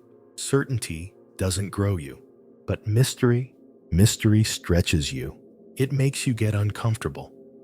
It makes you humble. It makes you pick up a flashlight and go looking, not because you know what's there, but because something deep inside you hopes. And when you finally reach the chamber, if you reach it, you might find gold, or you might find dust. But either way, you'll find yourself changed, because the crawl through the darkness does something to you. It strips away your distractions, your ego, your fear, and what's left, someone kneeling in front of something holy. Even if it's just a stone box, even if it's empty, even if it never was the ark at all. Because maybe the ark isn't a thing you find. Maybe it's a thing you become, a carrier of sacred presence, a place where divine truth is protected, a vessel built not of wood and gold, but of perseverance and prayer and stubborn, unexplainable belief. You are the ark. You carry the covenant. You hold the mystery. And maybe that's the point the whole time. Maybe that's why the ark remains lost, because God already built a new container. He made it out of beating hearts, of minds that still ask, of souls that still hunger, of people who still walk dusty roads, still fight their doubts, still whisper ancient names into modern noise. You don't have to find the ark. You just have to remember it, to carry the weight of wonder wherever you go, to make space inside yourself for the presence to dwell again. Because while Ron Wyatt dug through limestone with his sons and priests in Axum, sat vigil behind iron gates, and scholars brushed sand off pottery in the valley of Ella, something else was happening, something quieter. You were listening, and in that listening, the ark came alive again, not because it was proven, but because it was invited. So keep digging, not for artifacts, but for awe. Keep asking, keep hoping, because sometimes the thing we think we've lost is just waiting for us to kneel low enough to find it. And when you do, if you do, don't expect fireworks, expect silence, the kind that fills a chamber, not with noise, but with presence. That still ancient electric stillness. And if your knees happen to tremble, good, you're probably closer than you think. Imagine this.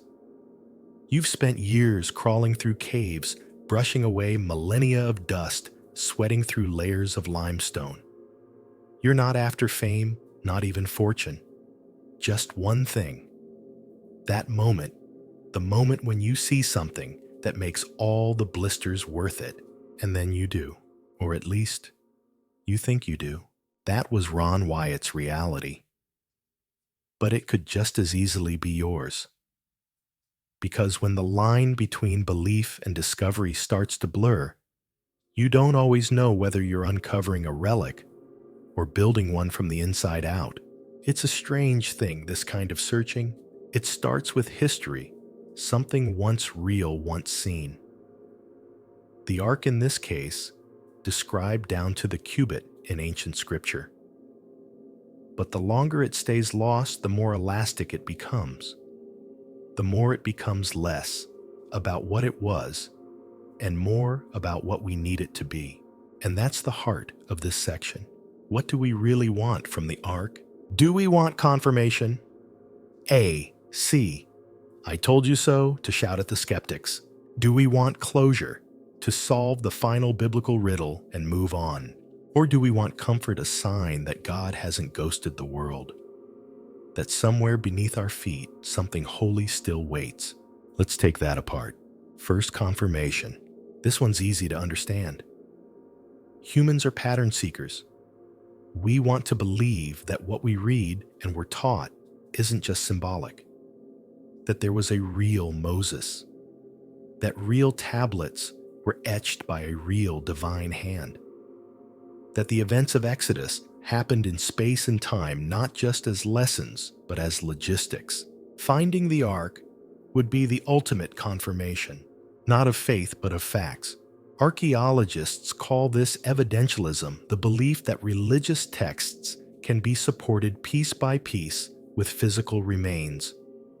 A wall here, a coin there, a broken altar in the right place, or a burned layer in the right city stratum. It's a noble effort, but it also has limits. Because even if you find the ark, even if it matches every description, if the measurements are right down to the last inch, there's still no laboratory test that can confirm, yes, this was God's footstool. It'll just be a box. A stunning one, yes. Maybe even the right age, the right style, the right gold content. But it won't say anything. Not the way people want it to. It won't whisper across the centuries, I am the proof you've been waiting for. It'll just sit there. And that brings us to the second desire, closure. For many, the ark's absence is like a book missing its final chapter. The Israelites carried it. Solomon enshrined it. And then gone. Just silence. No verse says, and they buried the ark here in this spot, under this tree, beneath this rock. It just vanishes. And humans don't like vanishing. We want full loops, clean endings. If an object is introduced in Act 1, it needs to go off by Act 3. The ark disappeared mid-play. And we've been trying to write the finale ever since. That's why so many theories bloom in its absence. Ethiopia, Egypt, the Vatican, the Garden Tomb, a hole in Kentucky for all we know. Every new claim, every new location, every new cave carving becomes a way to finish the story. To say there, that's where it is. Now we can rest. But can we? Because even if we had the ark, the mystery wouldn't be solved. It would only deepen. We'd have to ask, why now? Why was it found now, and not 500 years ago? What does it mean? What does it change? And that leads us to the third deepest desire, comfort. You might not admit it out loud, but deep down that's what we all want. We want the ark to be real, because we want to believe that God didn't just speak once and leave, that he made contact and maybe still does, that somewhere in the dust and dark There's a heartbeat of holiness waiting to be uncovered. The ark symbolizes that, not just law or judgment or power, but proximity. It was, after all, the place where God dwelt. The Shekinah glory, the radiance of his presence, rested between the wings of the cherubim. The high priest didn't go in to see a relic. He went in to meet someone, and if the ark still exists, maybe that someone hasn't walked away. Maybe he's just waiting. That idea is comforting, which is why the search never ends. It's why people still dig in Jerusalem. It's why pilgrims still gather in Axum, Ethiopia, peering through the iron gates at the chapel said to house the sacred box. It's why documentaries keep getting made, why theories keep swirling, why no one, not even the most jaded scholar, can quite let go of the possibility. Because the ark is more than gold and acacia wood. It's more than stone tablets and blood-splashed rituals. It's hope. Hope that the past still matters. Hope that holiness didn't pack its bags after the first century. Hope that the things we've lost, faith, reverence, wonder, can still be found. Maybe not in a chamber beneath a garden. Maybe not behind curtains in a monastery. Maybe not in one single object, but somewhere worth crawling toward. And maybe that's why, even when Ron Wyatt couldn't produce photos, even when scholars scoffed, even when the entrance was sealed and the cameras failed, people still listened. Because something about his story, crazy as it may have sounded, felt honest, not proven, not precise, but possible. And in the world we live in, now possible is enough to keep the flame alive. The ark remains missing, but the search continues. And as long as it does, so does the quiet promise that maybe God hasn't finished speaking yet. You're still here, flashlight in hand, heart, steady eyes adjusting to the dark. You've followed the story this far, through tunnels and temples, legends and lectures. And now, it's time to face the hardest part of all. What if the ark was never meant to be found? No, really, what if the whole point was the losing? Think about it. In every major biblical milestone after the exile, Ezra, Nehemiah, the rebuilding of the temple, the ministry of Jesus, nobody talks about the ark. Not in the way you'd expect. Not with urgency. Not with panic. It's just absent. You'd think they'd be asking, "Hey, where's the divine radio tower we used to carry around?" But no, they rebuilt the altar, reignited the rituals, moved forward without it. Why? Because by then the people had changed. Their understanding of God had changed. They no longer needed a golden chest to believe he was near. And maybe that's the point. Maybe the ark wasn't stolen, lost, or buried. Maybe it was retired, put away, because it had served its purpose. Not destroyed, just set aside. Like a baby's blanket once they're grown. Still important, still cherished, but no longer needed in the same way. And if that's true, then finding it wouldn't be a restoration, it would be a regression, a backward glance, a refusal to grow. Because the truth is, every sacred object has a shelf life. The bronze serpent Moses lifted to save the Israelites from plague. It was later destroyed by King Hezekiah because people started worshiping it. The original tablets of the 10 Commandments, broken by Moses himself. Even the temple, the holy house of God, was torn down, rebuilt, and eventually abandoned. Because God doesn't live in things. He lives in people. He always has. That was the ark of the ark, from external to internal. From carried on poles to written on hearts. From presence in a box to presence in us. So, what if the ark's disappearance wasn't a tragedy? What if it was graduation? The next phase of the covenant. The moment when the object faded and the relationship deepened. That doesn't mean the ark wasn't real. Or that it wasn't powerful.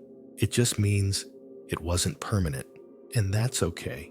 Because permanence is rarely the point in Scripture. Wildernesses end, kings die, even miracles fade.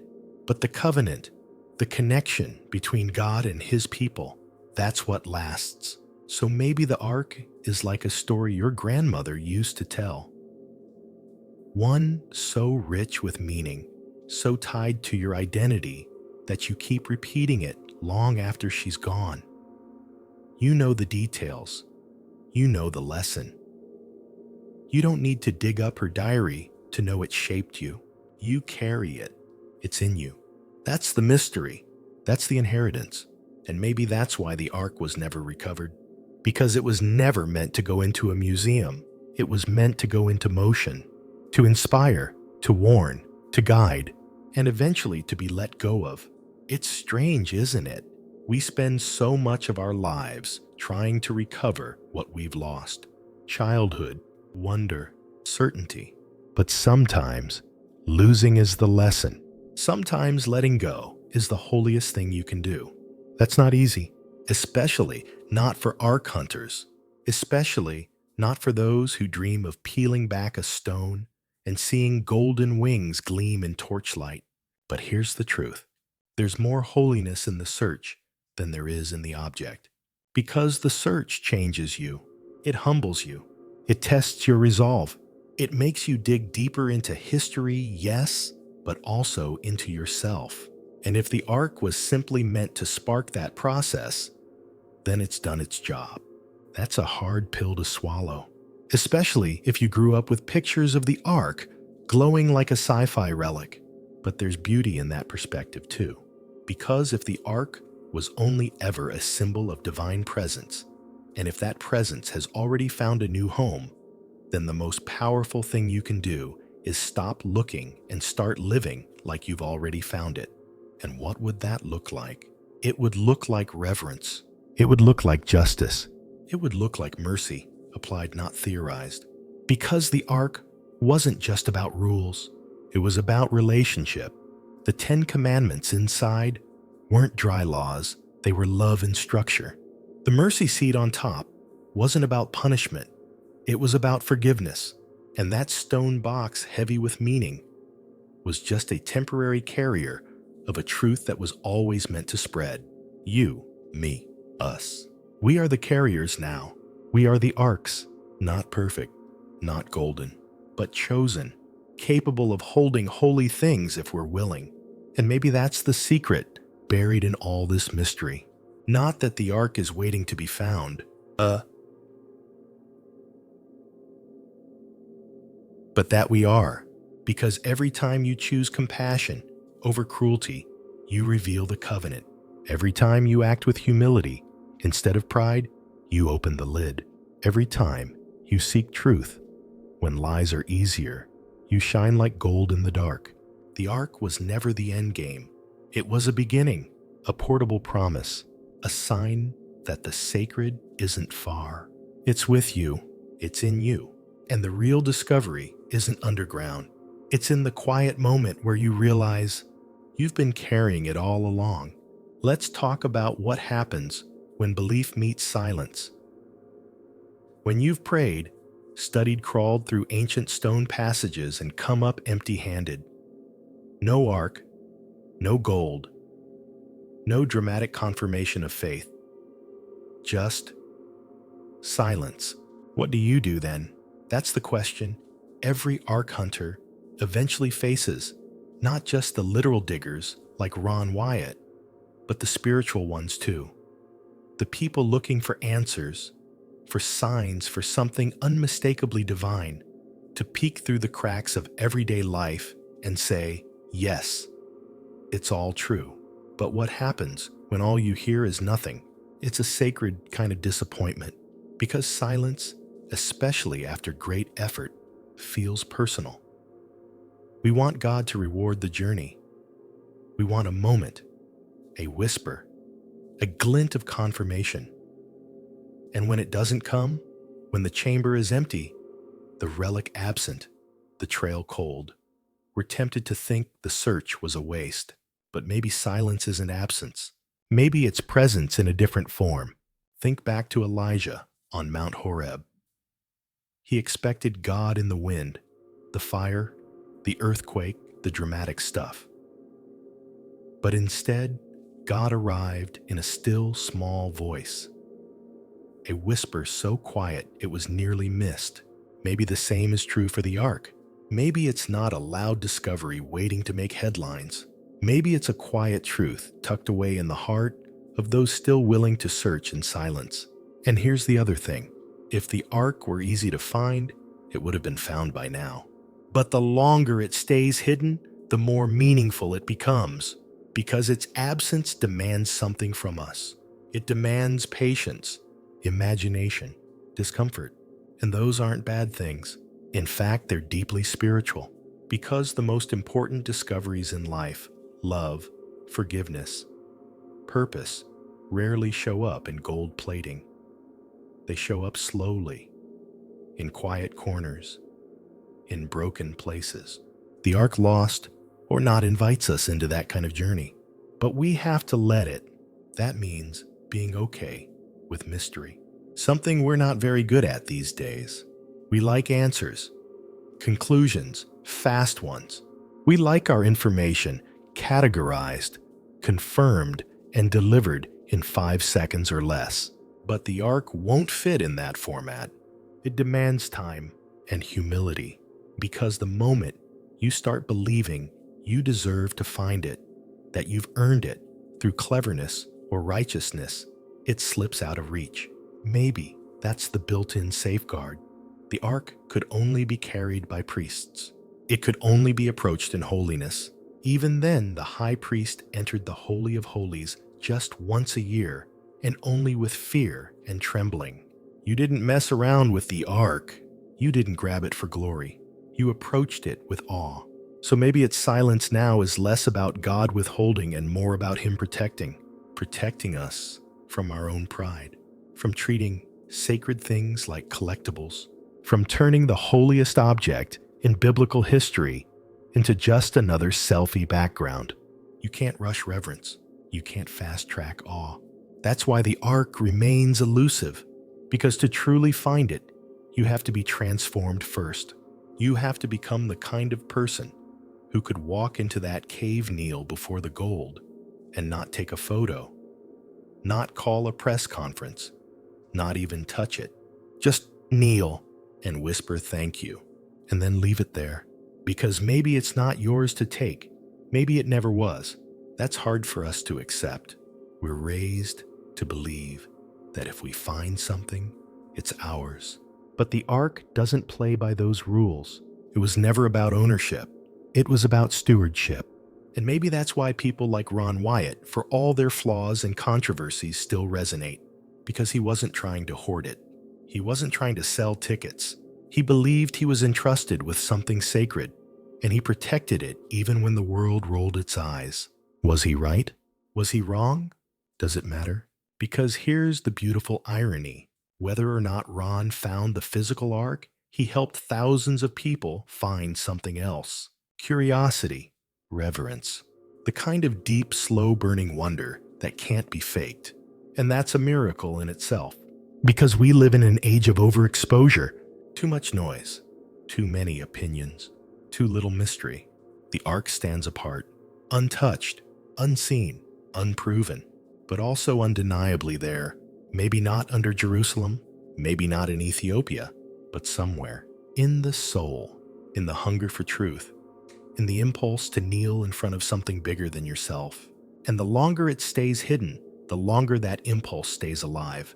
So, if you've been searching, if you've been digging metaphorically or literally, and you're starting to feel like the silence is too much, don't quit. You're not crazy. You're not alone. You're just walking a road older than maps, a path paved in golden absence.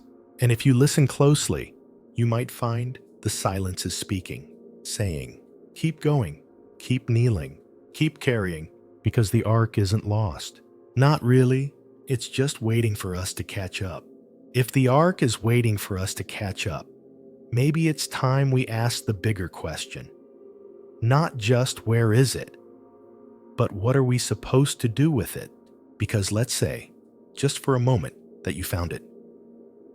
You dig beneath Jerusalem, or stumble into the right cave in Ethiopia, or follow a hunch through a crumbling monastery, and there it is, gold still glowing, cherubim wings still outstretched. A sacred object lost to time, resting in silence. What happens next? Do you touch it? Do you call a museum? Do you run?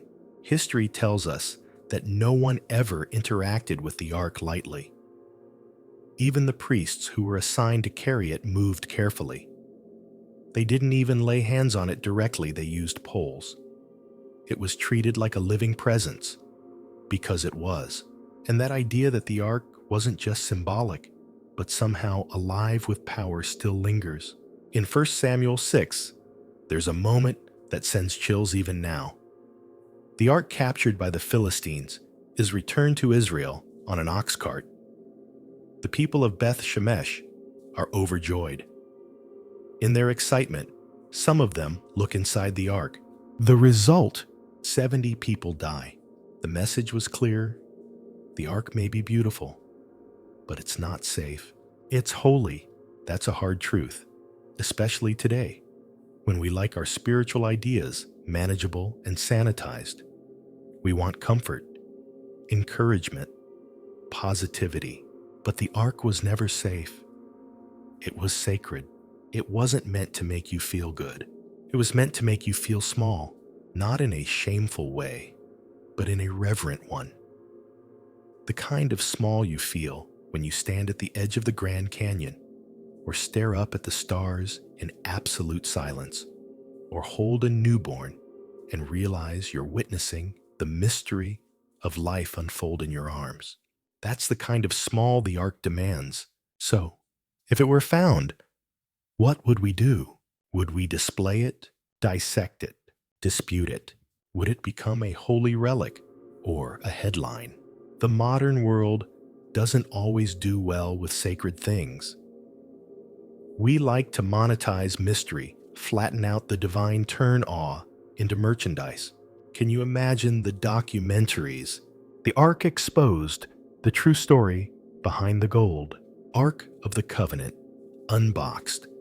You won't believe what's inside. The museum tours, the merchandise, the debates, and yet none of that would get us closer to the heart of the Ark. Because the Ark isn't just an object. It's a responsibility. It held the 10 Commandments, the moral framework of a people. It was the center of ritual atonement, the place where blood was sprinkled once a year on Yom Kippur to cleanse the nation's sins. It wasn't just decoration. It was where heaven touched earth. So maybe that's why we haven't found it. Because if we did, we'd be forced to ask whether we're living in a way that honors it. And let's be honest, we might not be ready for that. The Ark doesn't let you off the hook. It demands justice, mercy, holiness. It calls out kings. It topples idols. It levels the proud. Even David, the man after God's own heart, was rebuked when he didn't treat it properly. He tried to move the ark to Jerusalem without following the prescribed rituals. The result? A man named Uzzah died. David was angry, then afraid. He left the ark in the house of a man named Obed-Edom for 3 months. What happened there? Obed-Edom's household flourished. Because while the ark was dangerous, it was also blessing. It brought judgment, yes, but also abundance, but only when it was respected. That's the pattern. The ark responds to posture. To approach it casually is to risk ruin. To approach it humbly is to receive grace. So the real question isn't where is the ark? It's what posture would I bring if I stood before it? Would I kneel? Would I worship? Would I hide? Would I recognize the weight of my own unworthiness? Or would I just take a selfie and post it online? That's the tension. Because if the ark is real, if it still exists somewhere in a dusty sealed chamber, guarded by time and silence, then it remains the ultimate test, not of faith, but of reverence. And we don't do reverence very well anymore. We scroll past wonders, we meme our mysteries, but the ark is different. You can't meme a thunderstorm. You can't reduce lightning to a tweet. And you can't hold the presence of God in a press release. The ark is meant to make you tremble, not with fear, but with perspective. It's the reminder that this world is not all there is, that there is a weight to reality, a gravity to truth, a holiness that cannot be ignored or trivialized. So what would you do if someone handed you the key to the ark's chamber? If you opened it not like the villains in Raiders of the Lost Ark, but like a priest on the Day of Atonement, what would you find? Gold, stone, fire, maybe. But maybe you'd find something quieter, stillness, a presence, that gentle ancient whisper, be still and know that I am God. And maybe, as in that moment, you wouldn't care about proving anything. Not to the skeptics, not to yourself, because you'd know the search was worth it. Not because you found an artifact, but because you found reverence again. You found what it means to stand before something greater than yourself and not need to explain it, only to bow, to breathe, to remember that you are dust and yet somehow still beloved. That's what the ark holds. Not just tablets, but tension between justice and mercy, between fear and favor, between the world as it is and the world as it could be. So maybe the ark isn't missing. Maybe it's waiting for a generation, not just curious enough to find it, but humble enough to carry it. And if that's you, then you've already taken the first step. You've already begun to open the chamber inside your own soul. Let's change scenery for a moment. You're not in Jerusalem anymore. You're in the rocky hills of Jordan, squinting against the sun, standing before a massive sandstone cliff. At your feet, a narrow path, trodden by generations. Before you, a crack in the rock, just wide enough for one person. This is Mount Nebo, the place where Moses is said to have stood, gazing at the promised land he would never enter.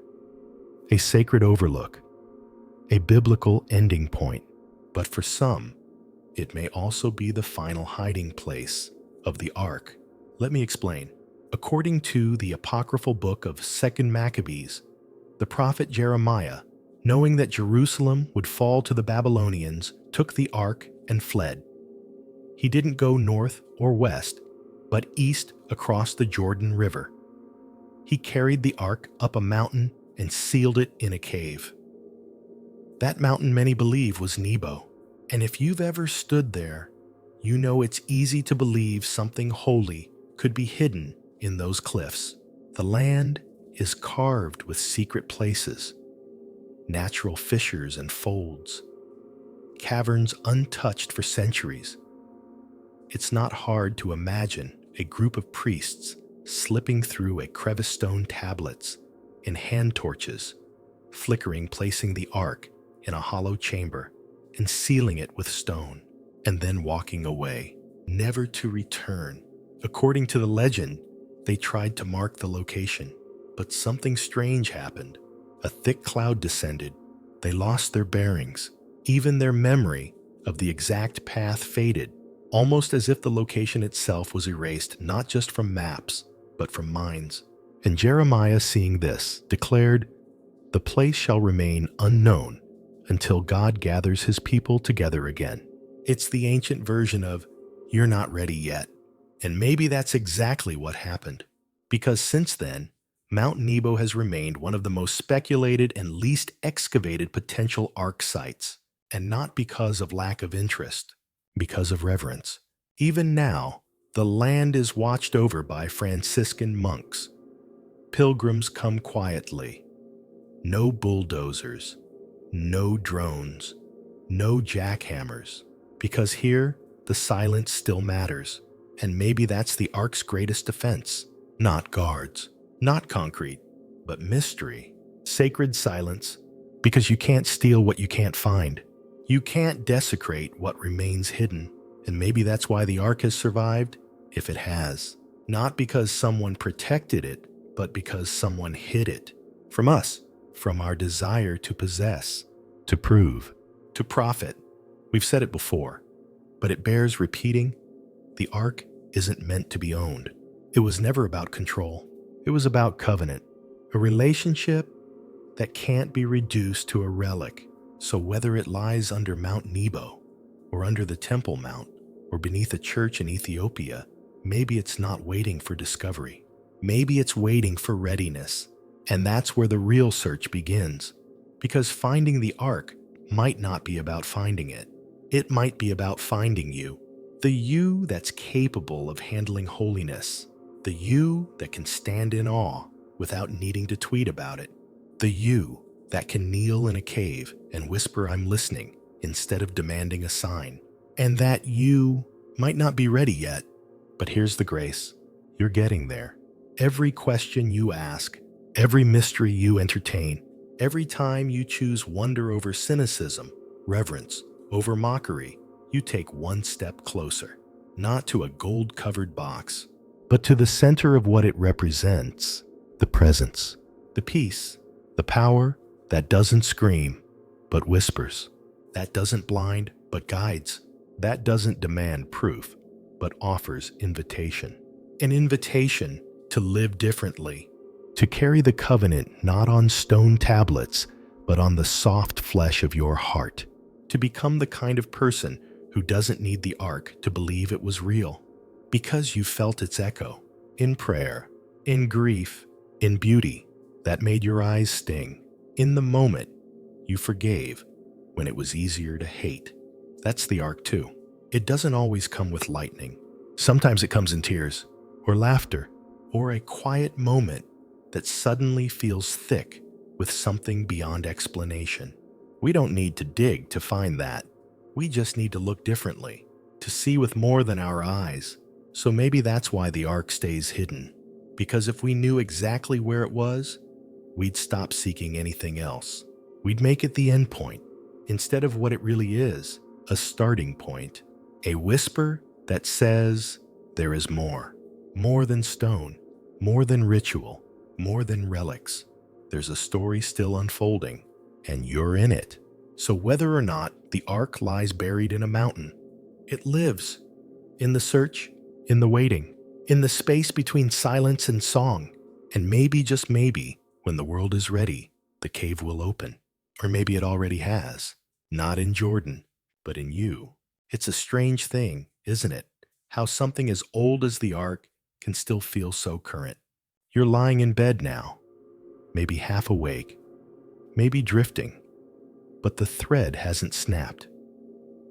You're still holding the map in your mind, still moving through shadows and sunlight, across deserts and under temples, chasing something so sacred it can't be named without a hush. And as we near the end of this journey, it's worth asking, why this story? Why does the Ark of the Covenant, something mentioned only a few dozen times in the Bible, long vanished from view, still grip us like this? Because the Ark isn't just a mystery. It's a mirror. And like all mirrors, it shows us something about ourselves. When you look at the Ark, what do you see? Some see power, the weaponized holiness of God, a divine tool to level armies, part rivers, shatter walls. Some see proof, the possibility of hard evidence that the sacred stories are true, that faith isn't blind, that what happened in Exodus can be measured, photographed, GPS tagged. Some see control. If the Ark were found, they think, then we'd own the story. Then we could explain it, package it, protect it. But maybe what we're really seeing is longing, not for the Ark itself, but for what it means. Because we are people shaped by loss. We've lost the garden. We've lost the temple. We've lost innocence, trust, clarity. And the Ark, it's the last glowing ember of that connection. The last time God said, build this box and I will meet you there. That's what we want back. Not the artifact, but the presence, the certainty, the sense that behind all this confusion and wandering, there's still a place we can kneel and know. Not guess, not hope, know. And maybe that's why the Ark still burns so brightly in our cultural imagination. because it reminds us that there was a time when God could be found, not in metaphor, not in myth, but in a real physical place, between two golden angels on a box of gold and wood glowing in the dark of the Holy of Holies. That was the center of everything, and when it vanished, so did something inside us. We've been trying to get it back ever since, not by rebuilding temples, not really, but by chasing echoes. That's why people follow Ron Wyatt into caves, why they peer through the gates in Aksum, why they hover over satellite images of the Jordan Hills, hoping for a shadow shaped like a box. Because even if they never find it, they might. And that possibility, that sliver of holy maybe, it keeps the world spinning. It keeps the questions alive. It keeps the door cracked. And maybe that's what the Ark was always meant to do. Not give us closure, but keep us open to wonder, to the sacred, to the terrifying, beautiful truth that there's more happening here than we can see. And it's not just about religion. The Ark belongs to no denomination. It's older than creeds, bigger than doctrine. It's a story shared by Jews, Christians, Muslims, each holding different parts of the thread, each watching the same horizon, wondering if something ancient might rise again. And maybe that's the most powerful thing about the Ark. It unites, not in doctrine, but in desire. A shared ache for the divine, a shared hope that we're not alone. And in a world divided by so much by politics, by pain, by power, that shared hope is sacred. So what happens now? Now that we've walked through the tunnels and stories, now that we've traced the outline of a missing box across centuries of belief, what happens when the search ends? It doesn't. That's the secret. The Ark isn't a destination. It's a direction. It doesn't say you've arrived. It says keep going. Keep asking. Keep hoping. Keep treating sacred things with care. Because the moment you stop, the Ark fades. The trail goes cold. The silence returns. But if you keep walking, you'll find it again. Not in gold, but in grace. Not in relics, but in moments. The kind that surprise you. The kind that arrive uninvited. The kind that leave you blinking in the dark heart, thudding certain that just for a second you were standing on holy ground. And maybe you were. Maybe the Ark doesn't need to be found, because it's already found you. Now close your eyes. Not literally. We've still got some ground to cover. But picture this. A cave. Cool, damp, quiet. The air is still but heavy, with something that doesn't have a name. There's a box in the shadows. Not glowing. Not humming. Just sitting there, waiting. You step closer, not with boldness, but with breath held tight. Because even if you've told yourself this was all a myth, even if you scoffed in every lecture, rolled your eyes at every YouTube thumbnail promising proof of the Ark, discovered here, now standing in front of it, your knees know better. Your spirit remembers. And even though the box hasn't moved, something in you has. That's the power of the Ark. Not just what it is, but what it does to you. How it alters the space it's in. How it shifts your posture even before your mind catches up. That's the part Ron Wyatt understood. Say what you want about his claims, his camera issues, his missing footage, the refusal to release evidence. But he got one thing right. The Ark is not a casual object. You don't talk about it lightly. You don't find it and stay the same. You either kneel or you walk away a different kind of person. And that's been true from the beginning.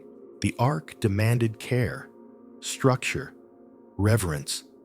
Even when it traveled, it was never out of place. When the Israelites moved, the Ark went ahead.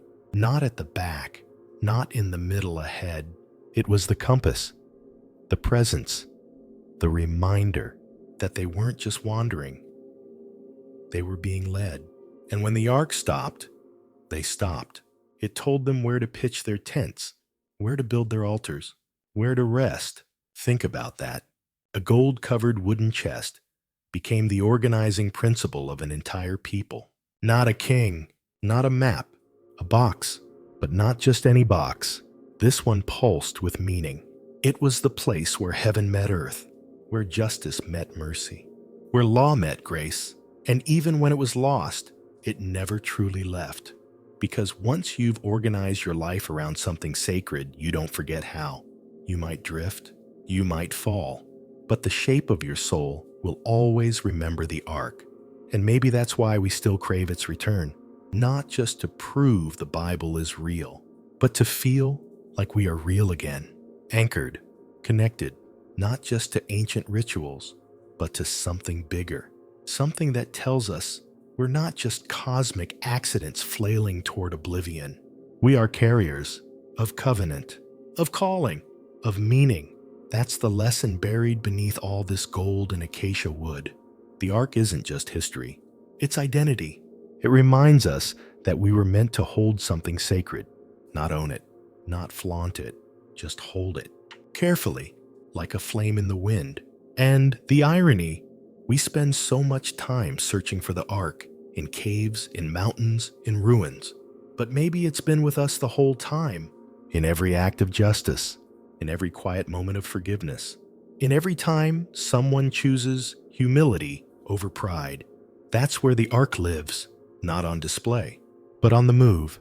Because remember, it was never built to stay in one place. It was made to travel, to go ahead, to lead. And if it's still out there, if it's really buried beneath stone, behind sealed walls, under layers of forgotten time, then maybe it's not stuck. Maybe it's waiting, not for excavation, but for invitation. Because the real ark doesn't respond to pickaxes and radar. It responds to hearts, to posture, to hunger. So if you're still looking for it, if part of you still wants to see the gleam of gold in the torchlight, to find a chamber sealed since the days of kings, don't stop. But don't forget to look inward too, because maybe the ark you're searching for isn't buried in Jerusalem. Maybe it's buried under years of doubt, of distraction, of forgetting what sacred even feels like. And maybe this story has helped you remember. That's why we tell these stories, not just to entertain, but to excavate, to stir something ancient, to pull the sacred out of storage and set it moving again in you. Because even if you never touch the ark, you can carry it, even if you never see its golden lid. You can live as though it's still guiding you. And that's the most powerful kind of faith. Not the kind that needs to see the ark, but the kind that chooses to follow it anyway. So now we've reached the end of the tunnel. Not the physical one, though. By now, you've probably imagined every twist and chamber, but the narrative one. The story of the Ark of the Covenant, lost, hidden, chased, protected, feared, and longed for. And like any good story, this one leaves you with more questions than answers, which is exactly how it should be. Because if the ark had been found, documented, displayed behind bulletproof glass, there'd be no mystery left, no spark, no silence to lean into at night when the world grows still and the spiritual questions start floating up. Instead, the ark remains one of history's most powerful, unfinished sentences. It ends in a comma, never a period, and yet the weight of its story rests in your chest now. You feel it, don't you? Not just the curiosity, but something deeper, a gravity, a stirring. That's not accident. That's the ark doing what it's always done, calling, drawing. Not everyone hears it, but you did.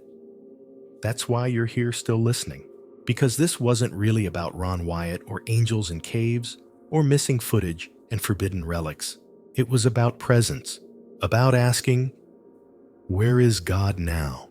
In a world obsessed with answers, presence is still the most sacred thing we can find. It's what makes hospitals bearable, graveside moments beautiful, sunrises meaningful. It's what we search for in songs, stories, hugs, and prayers. The ark represented that presence in concrete form, a God not far off but close enough to camp with, to eat with, to journey with. And maybe that's what we've missed most. Not the object, but what it told us about ourselves. That we are a people worth walking with, that we are worth staying for. So the ark goes missing, and humanity panics a little. We try to rebuild it, replicate it, reclaim it. But deep down, we know we can't make the presence return. We can only prepare for it. That's what the high priest did every year before stepping into the Holy of Holies.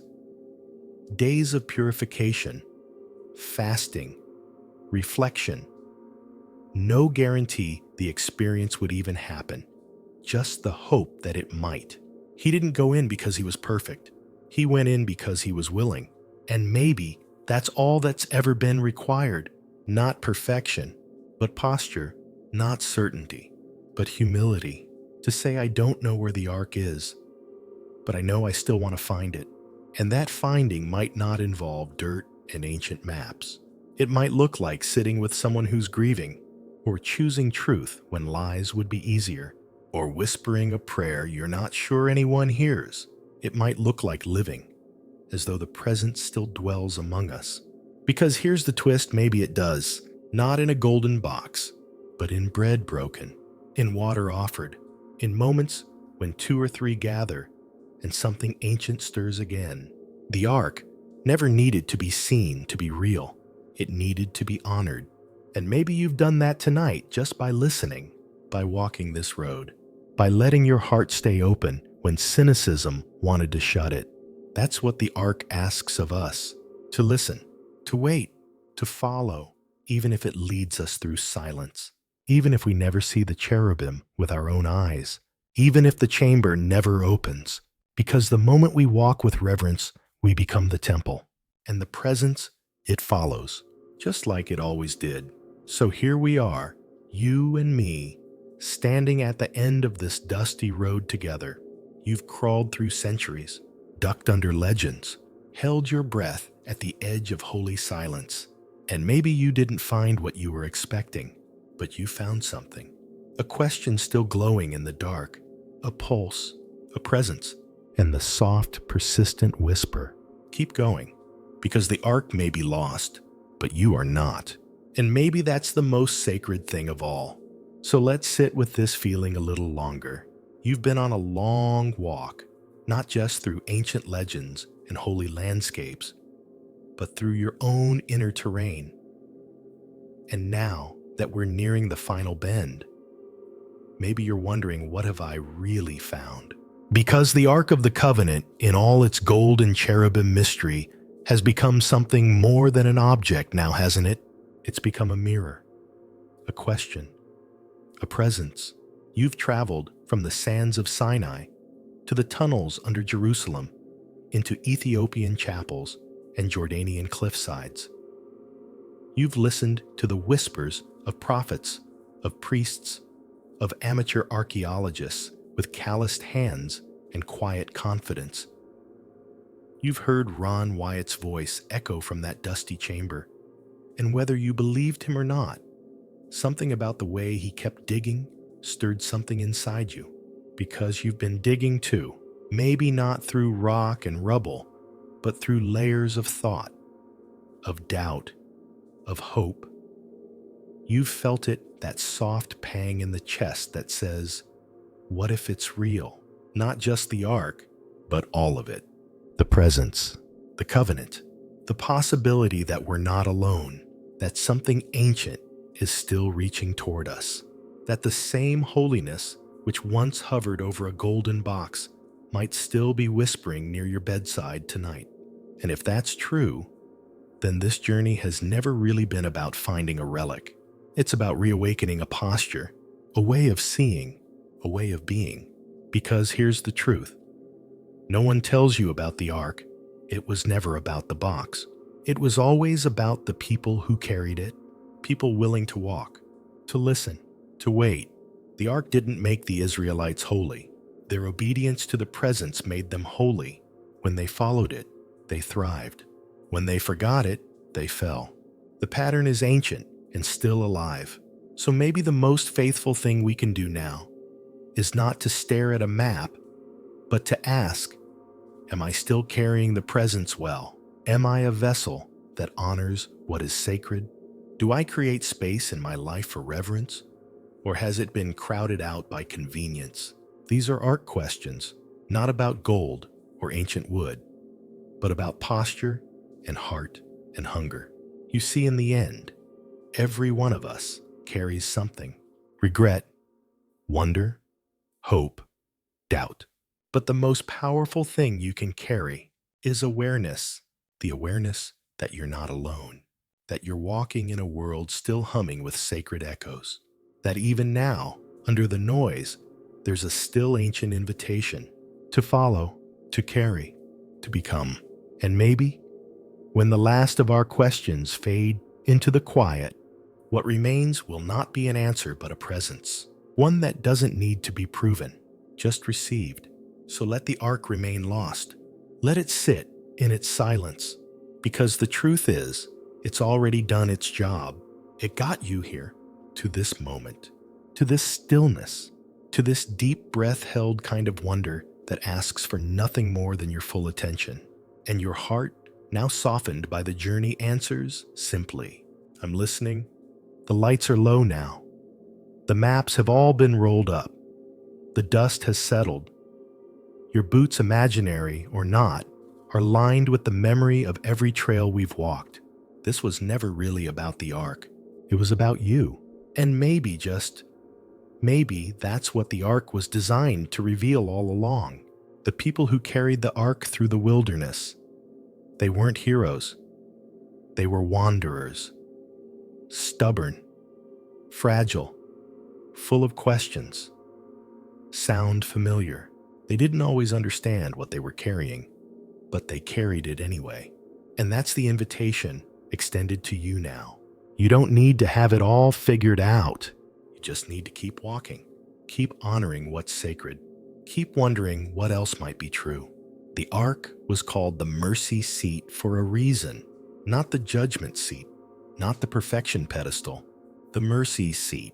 Because above the commandments, above the law, there was space for compassion, for presence, for peace.